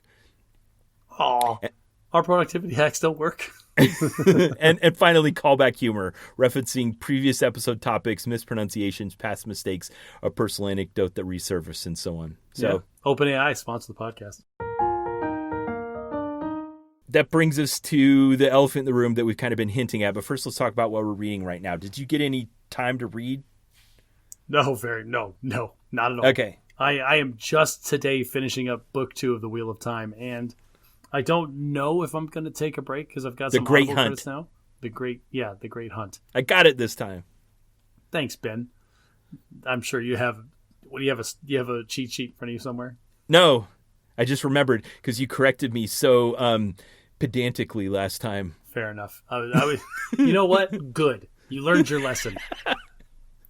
So this is funny. Like right now, as I'm sitting here, okay, 2 things about this. One, I am looking up at the entire paperback collection of The Wheel of Time, minus the first book, The Eye of the World. Wow. I have bought The Eye of the World no less than 6 times, and I keep giving my copy to people to try to suck them into the series, and it never works. So I have 12 of the 13 books sitting up on my shelf right in front of me. Do you remember who you gave the last copy to? I think I gave the last copy to my niece, who is an avid reader. Huh. I don't know. Maybe she'll get into it. Who knows? Second, this is going to financially ruin me next year. I know it. I saw a TikTok just yesterday. Brandon Sanderson. Okay, Brandon Sanderson, my favorite author of all time. He told a personal story about how he was 15 years old, walked into his bookstore, and picked up a brand new first-run edition copy of The Eye of the World and started reading it. And ultimately, like spoilers, listeners, there's only one. Spoiler to you, listener, who is listening to me right now. Spoiler to you, Ben's mom. Robert Jordan, the original author of the Wheel of Time series, died before he could finish the last 3 books. And they handpicked Brandon Sanderson to be the author to help him complete the series. He does have some OG street cred. So Brandon Sanderson, who finished the Wheel of Time series, came out with this TikTok, and he held up this gorgeous full-size leather-bound copy of The Eye of the World. And he personally purchased the rights to republish The Wheel of Time in hardback, leather-bound collector edition copies. Oh. Ben, this is going to ruin my wallet. I see. Okay, this is my not-so-subtle hint to my wife. Are they going to release them all at once or like one at a time? I don't know. I have told my wife this to her face in the past, and I'm going to say it again on the podcast right now. If for the next 13 years, the only thing I get for my birthday is another installment of the leather-bound edition of The Wheel of Time, I will be ecstatic.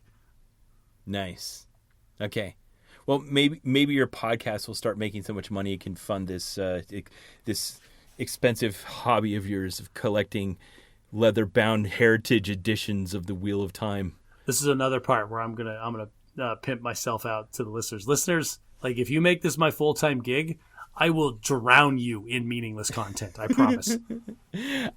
I felt this way when do you remember when they released the bound boxed edition of Bill Watterson's Calvin and Hobbes comic Complete?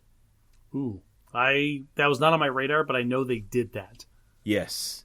And I went and saw it in the store, in the bookstore, and it's just sitting there like his life's work all in a single box in 3 volumes, and just staring at it and looking at that $150 price tag and then going, that's so reasonable. Like, why am I pausing at this? And I bought it, took it home, and never regretted it. Yeah. Well, and this is, I got so much joy out of Calvin and Hobbes throughout my whole childhood. So this is another thing that I have thought about before. Ben, I haven't read a paper book. Like, I haven't picked up a physical copy of a book and read it cover to cover in many, many years now, because I don't have time in my life for that. But I could make time. And I have thought about this before. I have listened to The Wheel of Time start to finish at least 5 times. Would it be a different experience if I read it? Would there be? Am I assuming the inflection of the words? It absolutely would. Yeah, right. So I don't know. And you'd be okay. Right now, you consume most of your books via audiobook while you're doing something else. You almost never just stop and sit there and like close your eyes or stare off into space and listen. So your attention is divided. Usually in a way that's productive to you. Like, you don't need the part of your brain that listens to a story to drive. Or, which is a terrifying thing to say. Any of Ben's kids that are listening, don't listen to that. You need your full attention on the road. My kids, same thing. But folding laundry, low stakes. Like, right. I don't need my brain to fold. If I end up folding the same pair of underpants 4 times, like, oh no. Okay, good one. That's interesting that you wouldn't just buy these to have them sit on the shelf and represent your love for this series, but you would actually buy them with the intent to have some kind of unique reading experience. Well, I have. If I wanted the unique reading experience, I have all the books, minus the first one, sitting on a shelf in front of me. You know what? Maybe that's what I should do. Maybe this should be on my bingo card for next year. I should read. Maybe I just read book 2 on audiobook. Maybe I stop and I read book 3 in paperback and see what that's like. Okay, I want to make a comparison here that's interesting to me. The only book in my life that I think about the way you think about the Wheel of Time is the Book of Mormon, another testament of Jesus Christ. I do these same kinds of things. Like, would it be different if I read it back to front, or if I read a paper copy, or if I read it fast or slow, or, would that help me consume it differently and change the way that I feel about it, or give me something I hadn't gotten from it before? That's interesting. Oh, dang it. This is Josh's religious text. And you know what sucks about this? I was just about to make a joke about how I don't go door to door, like shoving this book into people's faces. Why are you missing the first copy, Josh? You hand it out the way I hand out copies of the Book of Mormon. I know. This is why I can't make that joke. That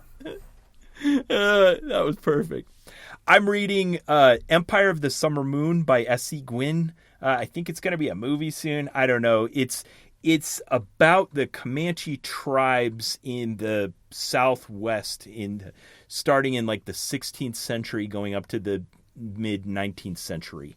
The mid 19th century was not kind to these tribes. It wasn't kind the whole time. Like, the whole time. As soon as Spanish explorers showed up with guns and horses, like, The Comanches were the ones that adopted the horses like no one else. They started, having their children learn to ride. Some tribes would adopt horses, and when they would go to a battle, they would dismount and then fight. But the Comanches learned to do everything on horseback. They could pick up things off the ground at a full gallop. They could shoot 10 arrows in 30 seconds from the back of a horse. Like they were unstoppable until they were overcome by just the sheer numbers and organization and governmentality of the invading settlers from Europe. What do we always say? It's logistics. Like we just out-logisticed them. Yeah, I mean, for instance, the author spends a lot of time talking about the innovation of the Colt 6-shooter for basically making mounted cowboys superior to mounted Indians on horseback. Because unlike a muzzle-loaded musket, the 6-shooter, one shot and that's it. Now it's useless. Yep. Now you're just helpless. This is turning into a history lesson about interchangeable parts and cartridge ammunition. Yeah, and that's all cool and stuff. This book is fraught. Not because the author just does his best to present it all in kind of a neutral way, and there's so much I didn't know about these interactions. Like there's a whole section of the book about the Republic of Texas, which I knew existed, but I don't know anything about it. Like this period before the founding of the country, before Texas had become a state, when it was its own country with its own president, Sam Houston. Like I didn't know anything about any of that. Sam Houston, that's interesting. They have a city named Houston in Texas. I wonder if there's any correlation there. So, it's long. I haven't quite made it through it yet. It's difficult. Like there's this is a historic. This is supposed to be like a nonfiction historical. This is nonfiction, very historical. Okay. There's torture. There's misogyny, racism, human suffering, cannibalism, genocides. It's not for the faint of heart. All the best parts about the human experience, Ben. Yeah. So if you're interested in knowing about that, read The Empire of the Summer Moon by S.C. Gwynne. One of my favorite details he gave is the thing that you kind of know from watching like Western cowboy and Indians movies about how Indians have names like She Who Rises with the Summer Moon or whatever. And one of the Indians, they rode up to the guys on horseback and the interpreter was there and they're like, his name is Uanayada. And they're like, what does that mean? It says, he who gets an erection that won't go down. That is an unfortunate name. That's one of those times like, guys, seriously? Is this what we're doing? And it made me feel a kinship with them because that's the same way that the military gives people call signs. You pick something embarrassing that happened to them in the past and it sticks and you can't shake it. It's the Big Hero 6 where it's like, oh yeah, his name is Wasabi. I spilled wasabi on my shirt one time.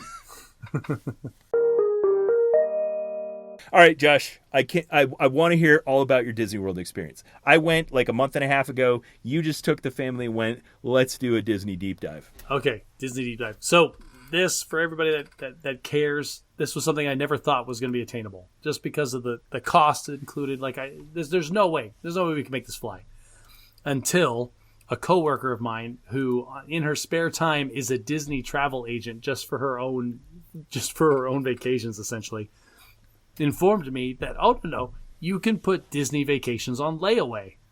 And so, what? Yeah, she sat down with me one day and we went through the whole deal. Like, what do you want to do? How do you want to go? What do you want? Like, I told her, like, if I'm doing it, I'm doing it. When you were checking in with me like every night and sending me the photos, like, now we're having dinner in Cinderella's castle. I'm like, how did they plan all this? Okay, that part I planned. But she just, I told her what I wanted and she got all of that for me. And she put me up on the payment thing. So here's the deal. For Disney, you can book it a year in advance and you put $200 down, you make payments however you want, and as long as it is fully paid 30 days before you're supposed to check in your hotel, you're good to go. And so okay, but what do you get for having it on layaway that long? Are you just holding a spot in otherwise an area where it might sell out or something? No, maybe. I don't know. I had a reservation at the hotel. 1, 2, I didn't have to fork over the 5 figures all in one go. I could actually pay it over time when I had the money. Yeah, so that's the biggest thing. Because we did the whole thing. We did 6 nights, 5 days, 6 nights in the hotel. We did 2 travel days, like one before, one at the end, so we didn't have to like try to fly in and then go to the park. We did a meal plan, which I didn't know was a thing. Every day, all of us had one snack, one counter service meal, and one table service meal, fully paid for, already up front. So, like, the amount of money I spent on food there was almost nothing.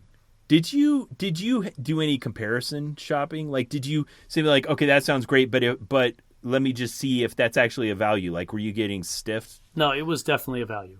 It was absolutely a value for the amount of, it was a value.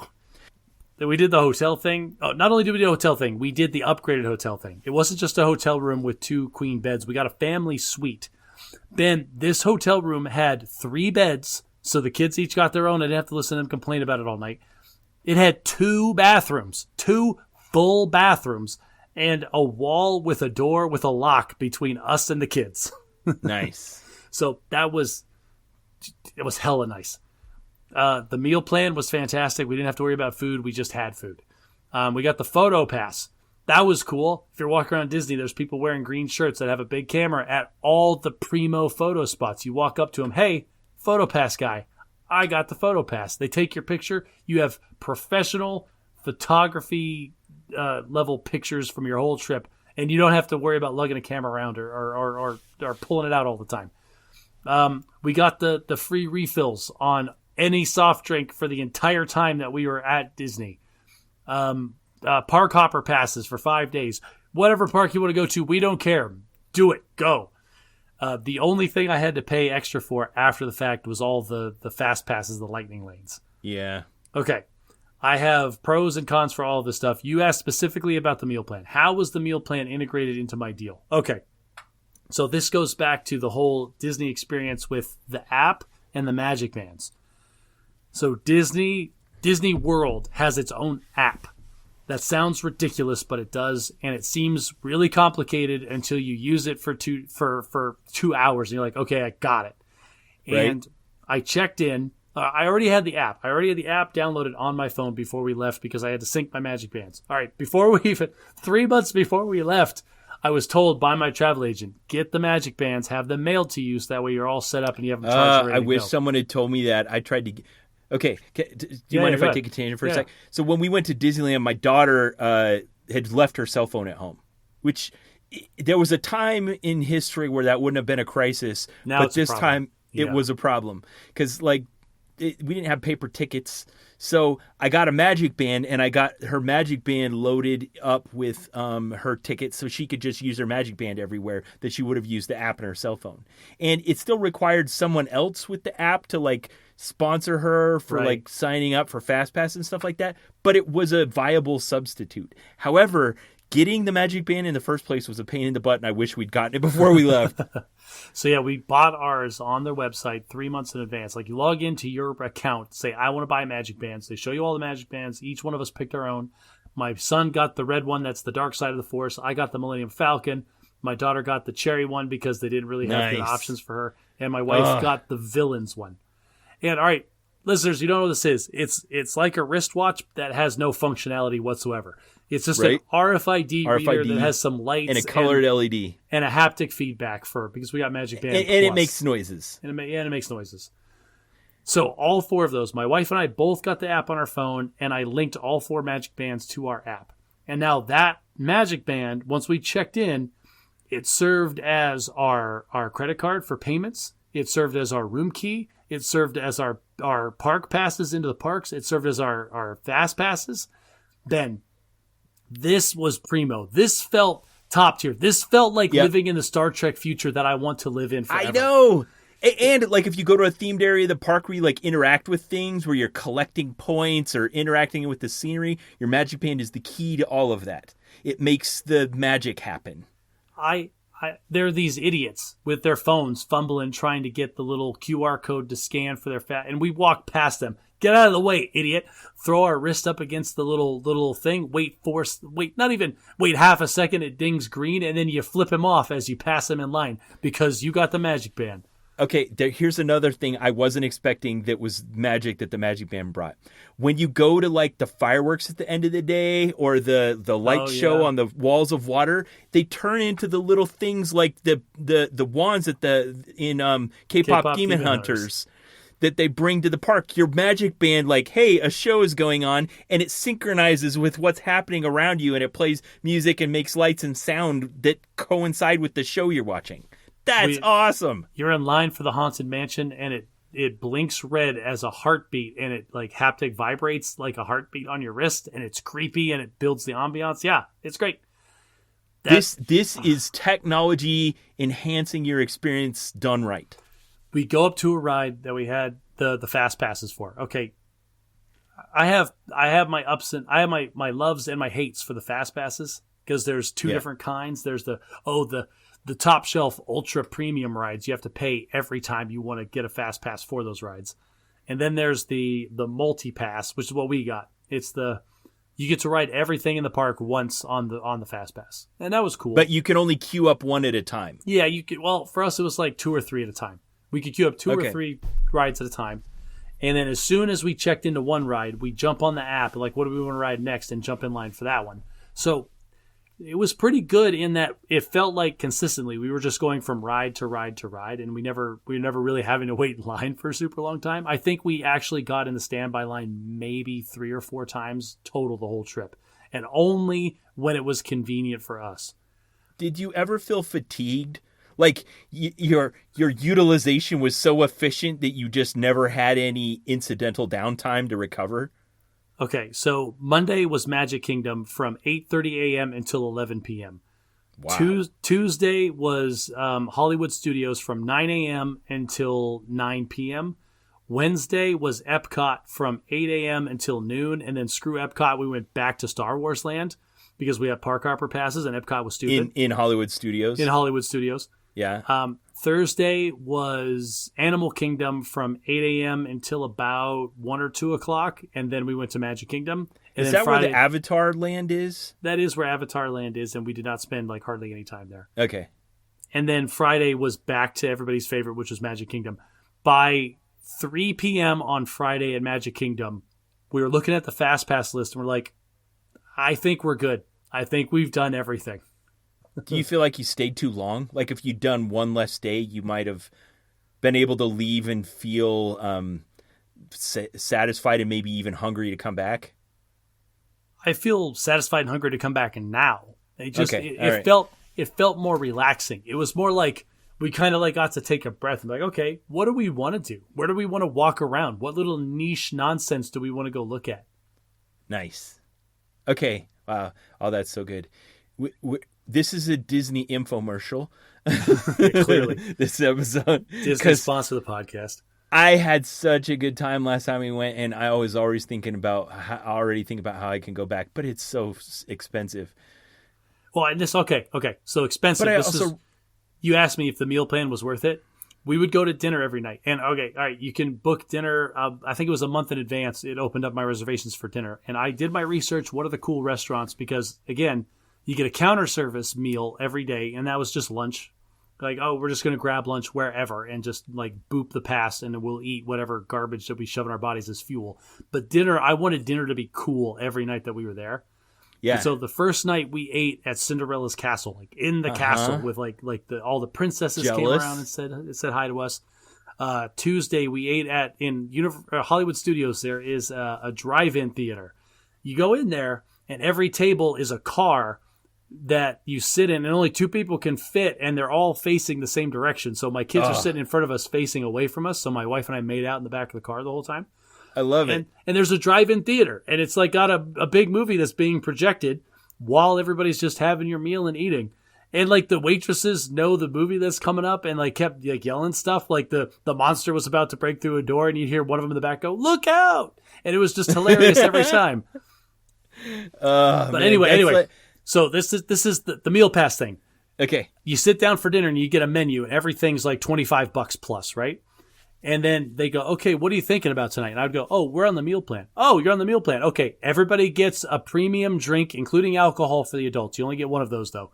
Everybody gets an appetizer, everybody gets a main course, and everybody gets a dessert, all paid for. And we're like, wow, cool. Here's our order. Man. Okay. So in those experiences, like going to Cinderella's castle and in the, table service with like the characters come around and stuff, were your kids like too cool for school? Were they like embarrassed to be doing these things that maybe were for littler kids than them? Okay. So that was, I think we might have missed it by 1 year, but I don't think they were too cool. They still had a blast every time. My daughter was just a little too old for me to lie to her about everything. So that was a little disappointing. What do you mean? Like we're in line for Star Tours. And because there was never a line for Star Tours, because apparently the other Star Wars rides are bigger and badder now, but Star Tours is still great. And I'm like, and she's like, what is this ride? And I'm like, oh no, this is not a ride. We're getting on a shuttle and we are going to another that planet. Kind of lying. Yeah, that kind of lying. And she's like, no, it's a ride. Dad, it's a ride. Like, no, we're going to. And she just didn't get it. But my son was a little too cool for the characters right up until Goofy. Okay, I've got to tell you sent me this photo. Link in the show notes. It's delicious. I'm going to swear in this because there's no better way to put it. We were sitting at dinner, and it was one of the character dinners, and Goofy was apparently done. Like, he'd walked around the whole place, and he was literally leaning against a pillar with his arms crossed, like just kind of like looking around, like taking stock. And he was right directly across from me. I can look in Goofy's eyes. And so my son sees me looking over his shoulder because my son is sitting directly across from me looking at me. And he goes, what are you looking at? I'm like, oh, Goofy's right there. And my son does that thing where he turns and looks over his shoulder 180 degrees and locks eyes with Goofy. Eye contact. And Ben, Goofy decided right there, oh, this kid's going to be my bitch for the rest of the night. And yes. Goofy came by our table no less than 7 times, and every time he did, it was just to screw with my 14-year-old son. And perfect. I thought that my son was going to get sick of it. I thought he was going to be like, all right, this is annoying. Stop. I'm 14. I'm too cool. But no, he was laughing, and he thought it was fun the whole time. And Goofy knew, is like, this is an older kid. He's probably not super into it, and was basically poking fun at him like that. And I've got so many good pictures of Goofy just screwing with my son. And it was hilarious and great the whole time. Okay. You've hinted a couple of times that you went to Galaxy's Edge, that you had a good time there, and even that you went back kind of out of plan. This is the Star Wars universe on some kind of like outpost planet in the era of like the Force Awakens, like the Rey and Kylo Ren and the Star Trooper. I can't think of his name. Stormtrooper. The First Order Troopers. Oh, Finn.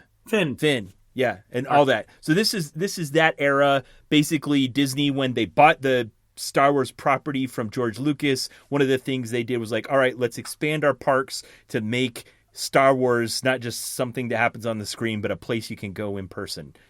Talk about your experience there. Oh, I wanted to live there. Ben, I am blown away by the amount of effort they put into making it feel so authentic.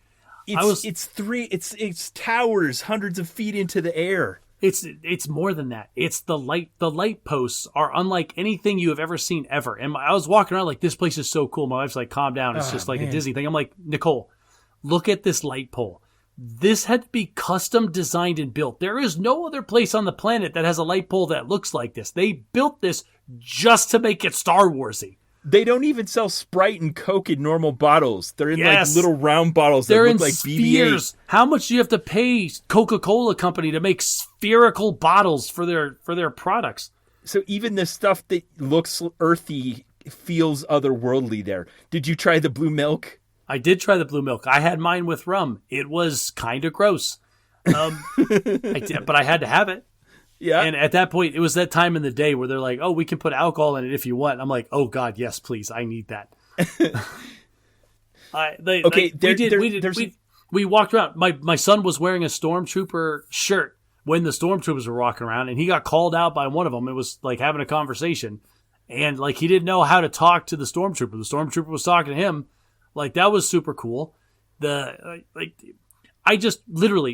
told you, all right, the first day, on Tuesday, we spent like 12 full hours in Hollywood Studios. Ben, when I say that we spent less than 2 hours outside of Galaxy's Edge, I am not exaggerating. Galaxy's Edge is probably a third of that park. We didn't leave it. That was the only place we wanted to be. When we Nothing went back the beats- next day after Epcot, we just went straight to Galaxy's Edge. Screw everything else. Toy Story Land? Sorry, Toy Story. You suck. This is Star Wars. I like Toy Story Land too. Nothing beats rounding the corner and seeing a full-scale model of the Millennium Falcon with like maintenance hoses and steam coming out the top and it making sound effects like it's being recharged. Oh man, it's just... You feel like it's you did. just- There's no other way to It just describe it. evokes such feelings of warmth and nostalgia. It's like they went to guys who were their Imagineers that love Star Wars and gave them a blank check. Transport our visitors to Star Wars, and boy did they deliver. Like even the uniforms, the costumes the cast members are wearing are it's so perfect.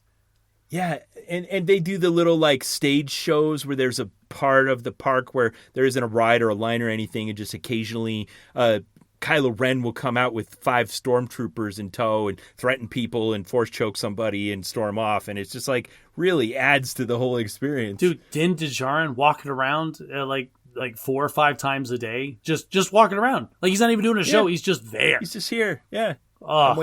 So Okay. awesome. So I assume you rode the ride. Why can't I remember the name of it?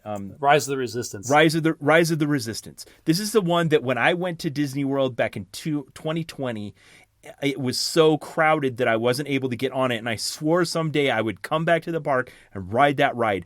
5 years later, I finally fulfilled it, and it was worth the wait. Oh my gosh, Ben, that was so awesome. Like I can't. The spoilers, everybody. Like seriously, Spoilers for Rise of the Resistance. Spoilers for a ride at Disneyland. Like it was.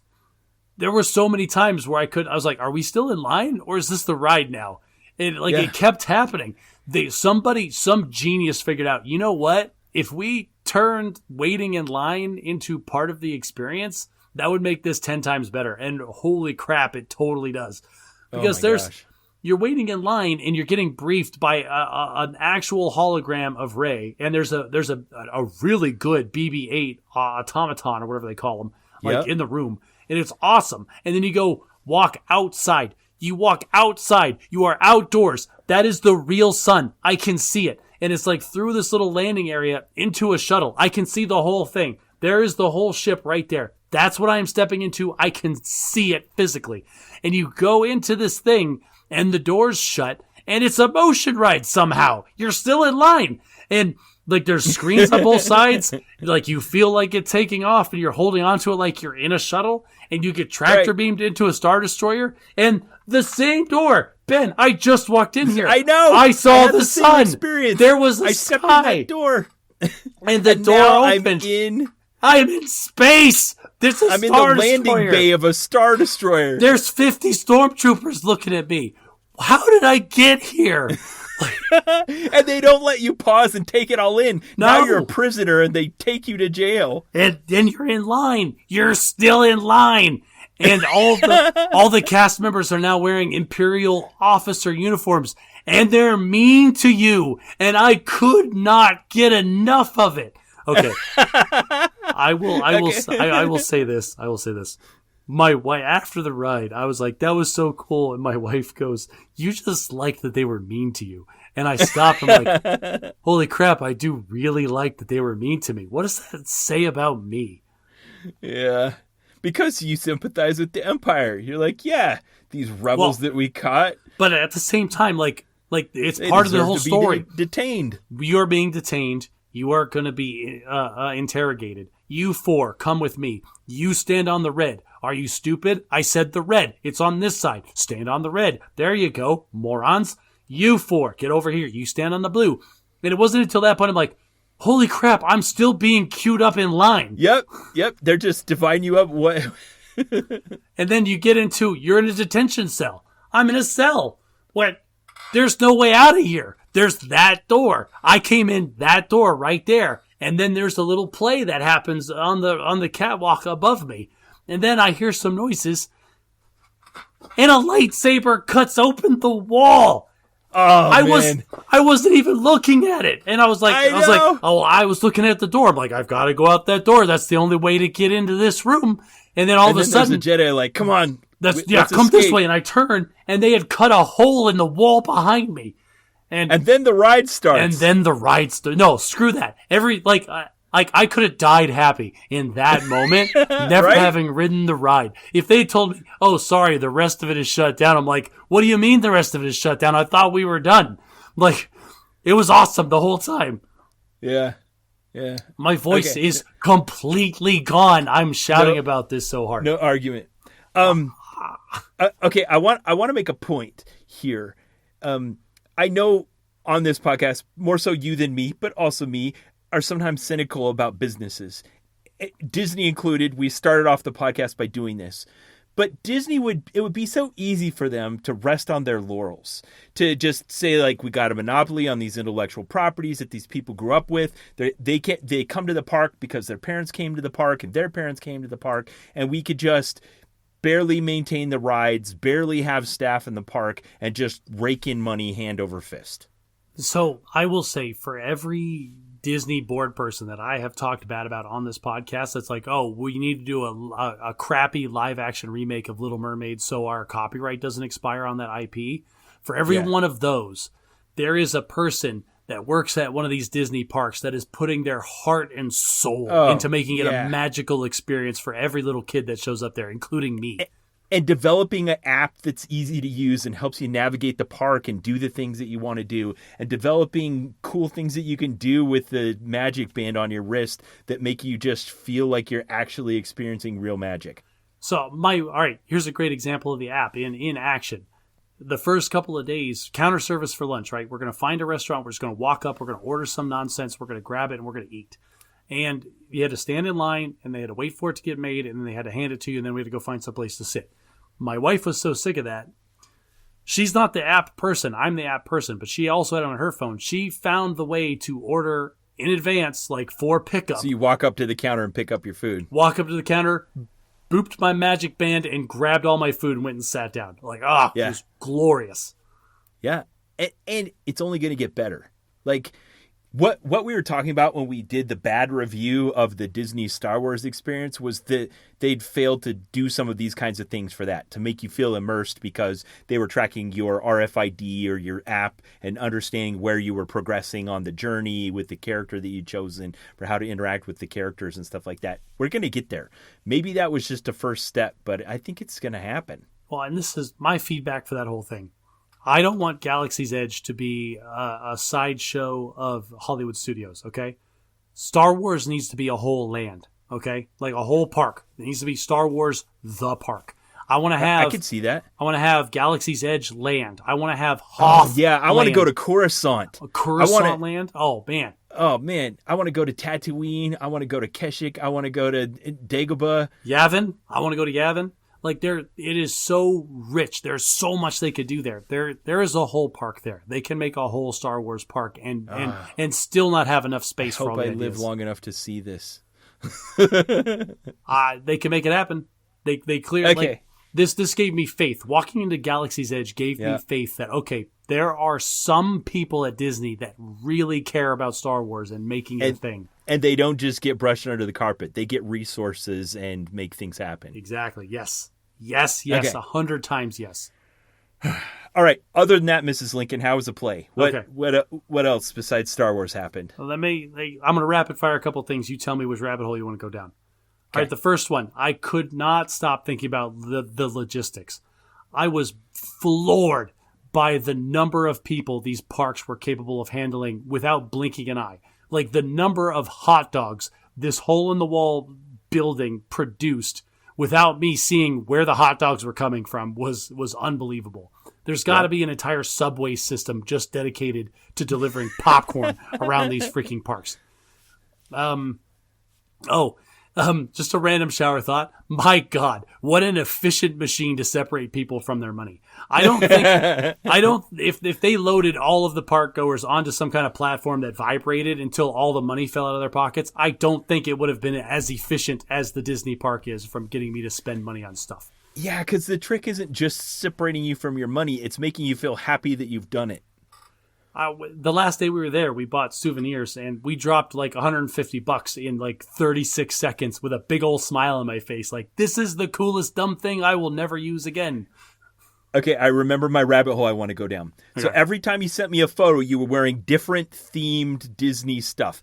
You had like 4 different Star Wars shirts. You had Disney baddie shirts. You had princess stuff, like everything. Did you guys already have all this in your possession? Did you buy it in anticipation of this trip? Like, how did you plan out this like themed wardrobe stuff? Okay, my wife told me early on, your job is to plan the trip. The things that happen at the trip, I will stress out too hard about. You need to make that happen. And so I did. This is where we're going to stay. These are the parks we're going to go. Here's the lightning lanes. I figured that out at 5 a.m. Here's the meal passes. Here's where we're going to eat. I had that all down pat. She did all the stuff to make it a little extra magical for everybody, including matching shirts. All right, day 1, these are the shirts. Day 2, these are the shirts. And she had them all. And we were not allowed to wear them until the Disney trip. Oh, so they would be extra special. Yeah. Even though you had them in advance, the fact that you didn't wear them until the day of. Like I said, this shirt that I'm wearing, Ben, this shirt is incredibly comfortable. It fits really well. It has a logo on it that I love. The color is great. I have wanted to wear this shirt since I got it in freaking March. And okay. I'm now allowed to wear it. Well, and she did something kind of special in that now when you go get it out of your drawer, it like even has extra meaning associated with it. There you go. It's like, oh, the first time I wore this shirt, we were at Disney World. Yay. Okay. All right. Now I'm going to nitpick. Okay. All the great things like Disney, that was great. I will absolutely 100% figure out when I can go back. Probably won't be for 2 years. Okay. The bad. Let's talk about the bad. Here's my complaints. Okay. There were a handful of things that felt cheap. Like we're talking about this. Disney, for all intents and purposes, has infinite money. So why are we cheaping out on this stuff? And here's an example. Okay. I said the cups, right? Infinite refills, free refills on all the soda the whole time that you were there. That's fantastic. They were special collector's cups. What I didn't realize when we got to the restaurant at the hotel the first time, I shoved my cup underneath the spigot. First of all, no Dr. Pepper. Disney, seriously? What's the matter with you? So I shove it under the root beer spigot and I hit the button and nothing happens. What? Where's my stop? What is it? Out of root beer? I don't understand. And then somebody goes, oh, no, you have to set it down on the tray underneath it. And I move it down 1 inch and I hear a boop.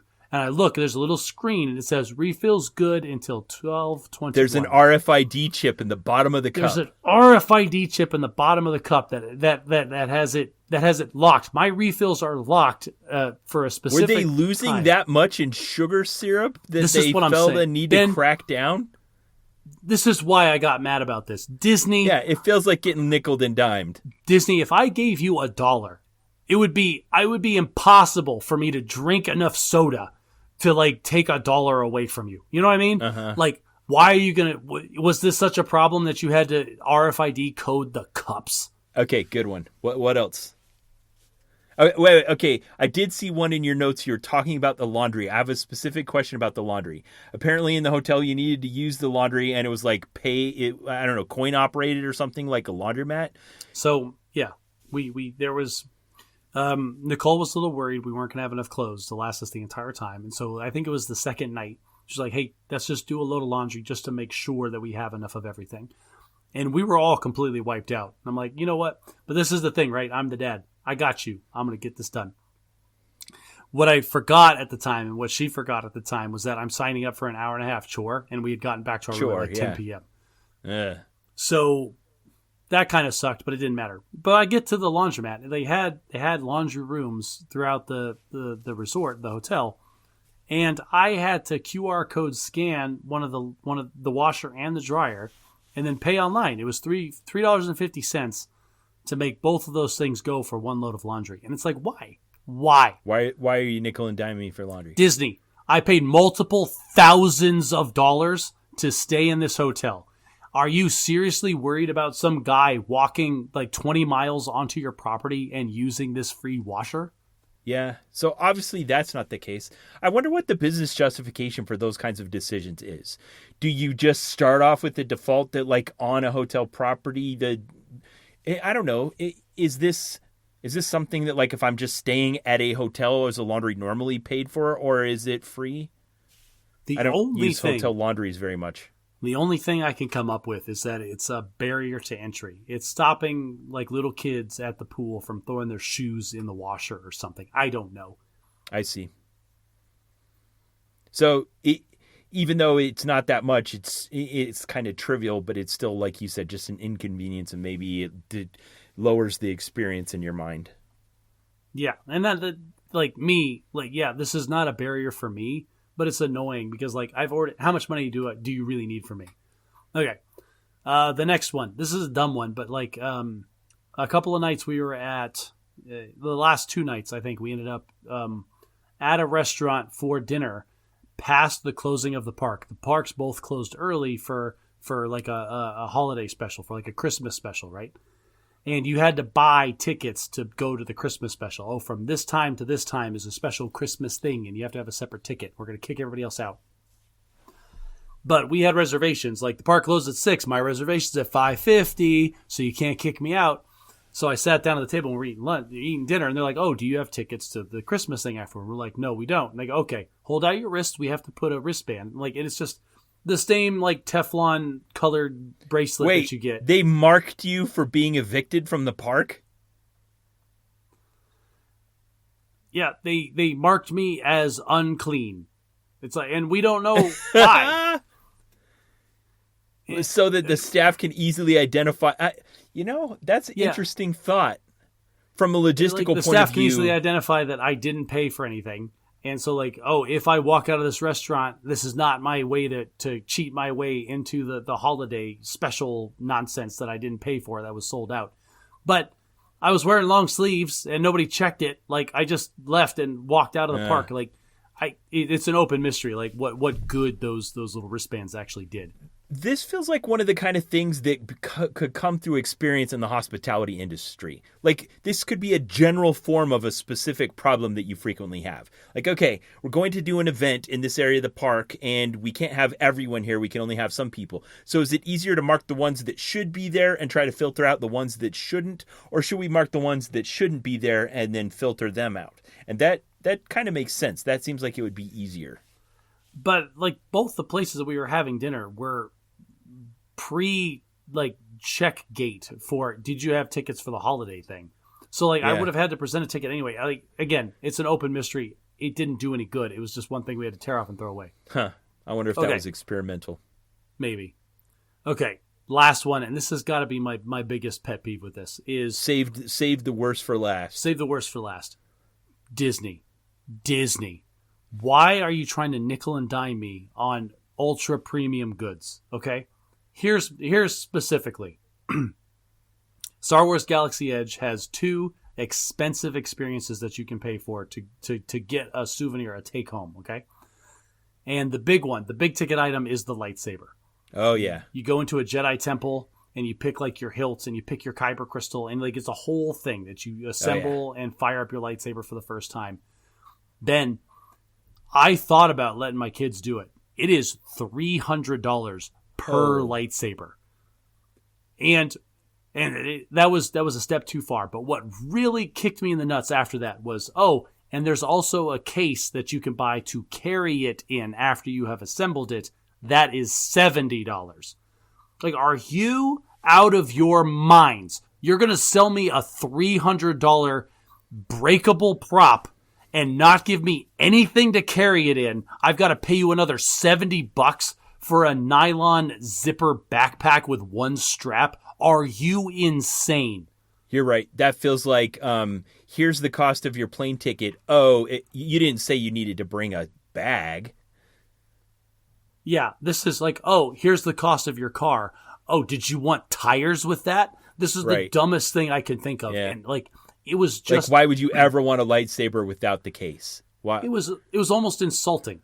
The other egregious one, we were in the Avatar land, and they had the gift shop with all the cool Avatar stuff. And one of the things they had was the Banshees, those the bird things that they ride on that fly, which are cool.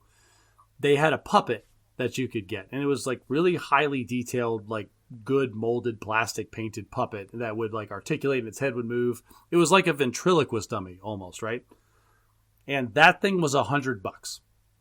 Like, okay, cool. It's $100 for a cool puppet. Oh, we also have this little pedestal that you can set on your desk that's made specifically to mold to its feet, so it'll stand on it. So you can set it down and it turns into like a cool prop. Like, oh, that's awesome. Does it come in the box? Oh, no. The pedestal's another $40.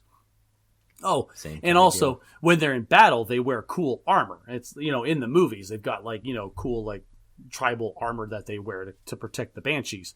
Like, oh, that's awesome. Does that come in the box? Oh, no. The armor's $25. There's another separate add-on. Like, why? Why? Okay. So what's the principle at work here? This is what I want to get to, because if we're criticizing them for this, I think what I hear you saying is they're choosing the wrong default configuration. Like selling you an automobile that's missing air conditioning in Arizona. Like, oh, you didn't say you wanted air conditioning. Like, that should be the default option. Right. Like, don't try to sell me a $300 lightsaber and a $70 carrying case. Sell me a $350 lightsaber and give me everything. Right. Like, you're already asking me to pay for a premium luxury good. What's the point of selling options? Are there people who go there and let's say that they started off at $350 with the case, and there are people who are like, I really like this, but I wish you would sell the case separately so I could just buy the lightsaber for $300 and save that extra $50. Is that a thing? I guess they've identified that. So here's my biggest complaint with this is, like I said, this entire thing was this efficient machine to separate people from their money. Yeah. And like and feel good about it. And you correctly pointed out, the entire time I felt good about it.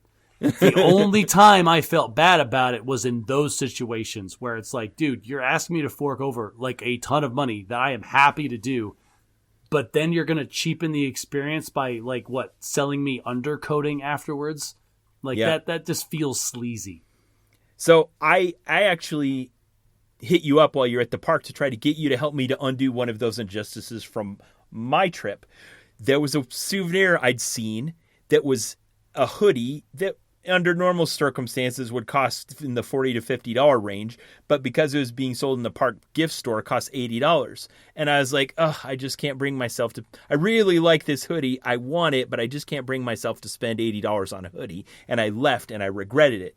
And I looked it up online, and they somehow control the market so that unless somebody goes and pays way too much for these and tries to resell them online and hopes some idiot will have regret and pay even more for it, there's no Disney store online that sells you the souvenirs you can buy in the park.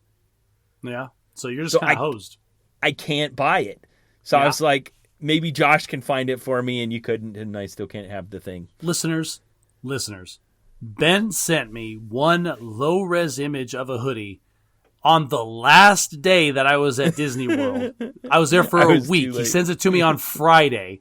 In the last 2 hours that I'm in the park, he's like, hey, while you're there, would you mind scouring the tens of thousands of square feet of gift shop for this hoodie that I regret not buying? So, Ben, I will say that every single gift shop that I had access to at that time and afterward, I did look through looking for your hoodie. Yeah. But, my man, that is a text message you needed to send me on Monday, not Friday. And then you could have just have a side quest, a scavenger hunt that you were doing throughout the week. Yeah, exactly. And I saw maybe one Big Hero 6 souvenir the entire time I was at Disney. Yeah, so in Disney's California Adventure, they have a whole Big Hero 6 themed part of the park that has its own stuff, which means you're probably much more likely to find that at a gift shop in California than in Florida. It makes sense that a California-themed souvenir from a California-themed movie would be at the California-themed park that I did not go to in Florida. Yeah. Just like Star Wars and Avatar could just be anywhere, I guess. Well, they're both Star Wars is in a galaxy far, far away, and Avatar, it's 5 light years or some nonsense from Earth. Whatever. I can't even think of anything in Disney World that feels like it's there because it's in Florida. Maybe I guess the resorts where you sleep overnight, Grand Floridian or the alligators. The alligators are there because you're in Florida. Okay, all right. Well, let's wrap it up. Okay. You and I both went to Disney parks. I went to Disneyland. You went to Disney World in the last few months. We both spent multiple thousands of dollars getting separated from our money, and are both of us already planning in our minds the next time we could go back. So let's put it this way: Disney movies, 6, 7 out of 10. There's some hits, some misses. Disney corporate, 1 out of 10. Like Satan's taking notes.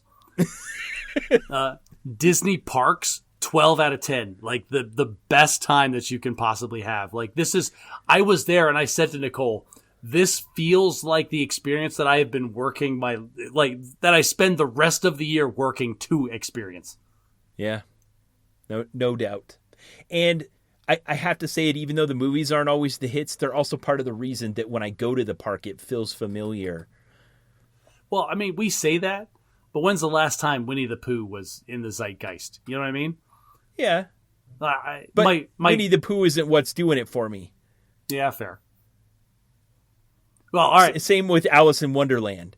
There are some that are just there out of pure like old-timey nostalgia.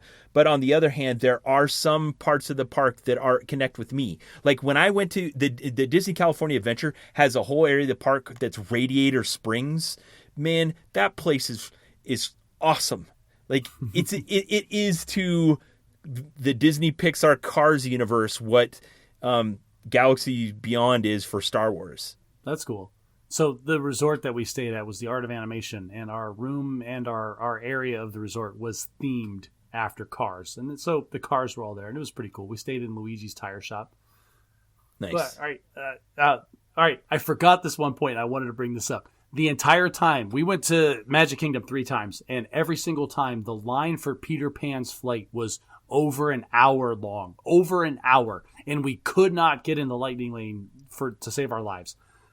Finally, it was Wednesday. I got in the Fast Pass line for Friday to get onto Peter Pan's flight. And I'm like, they must have redone it. They must have remodeled it. It must be a completely new experience because the one I'm remembering was trash.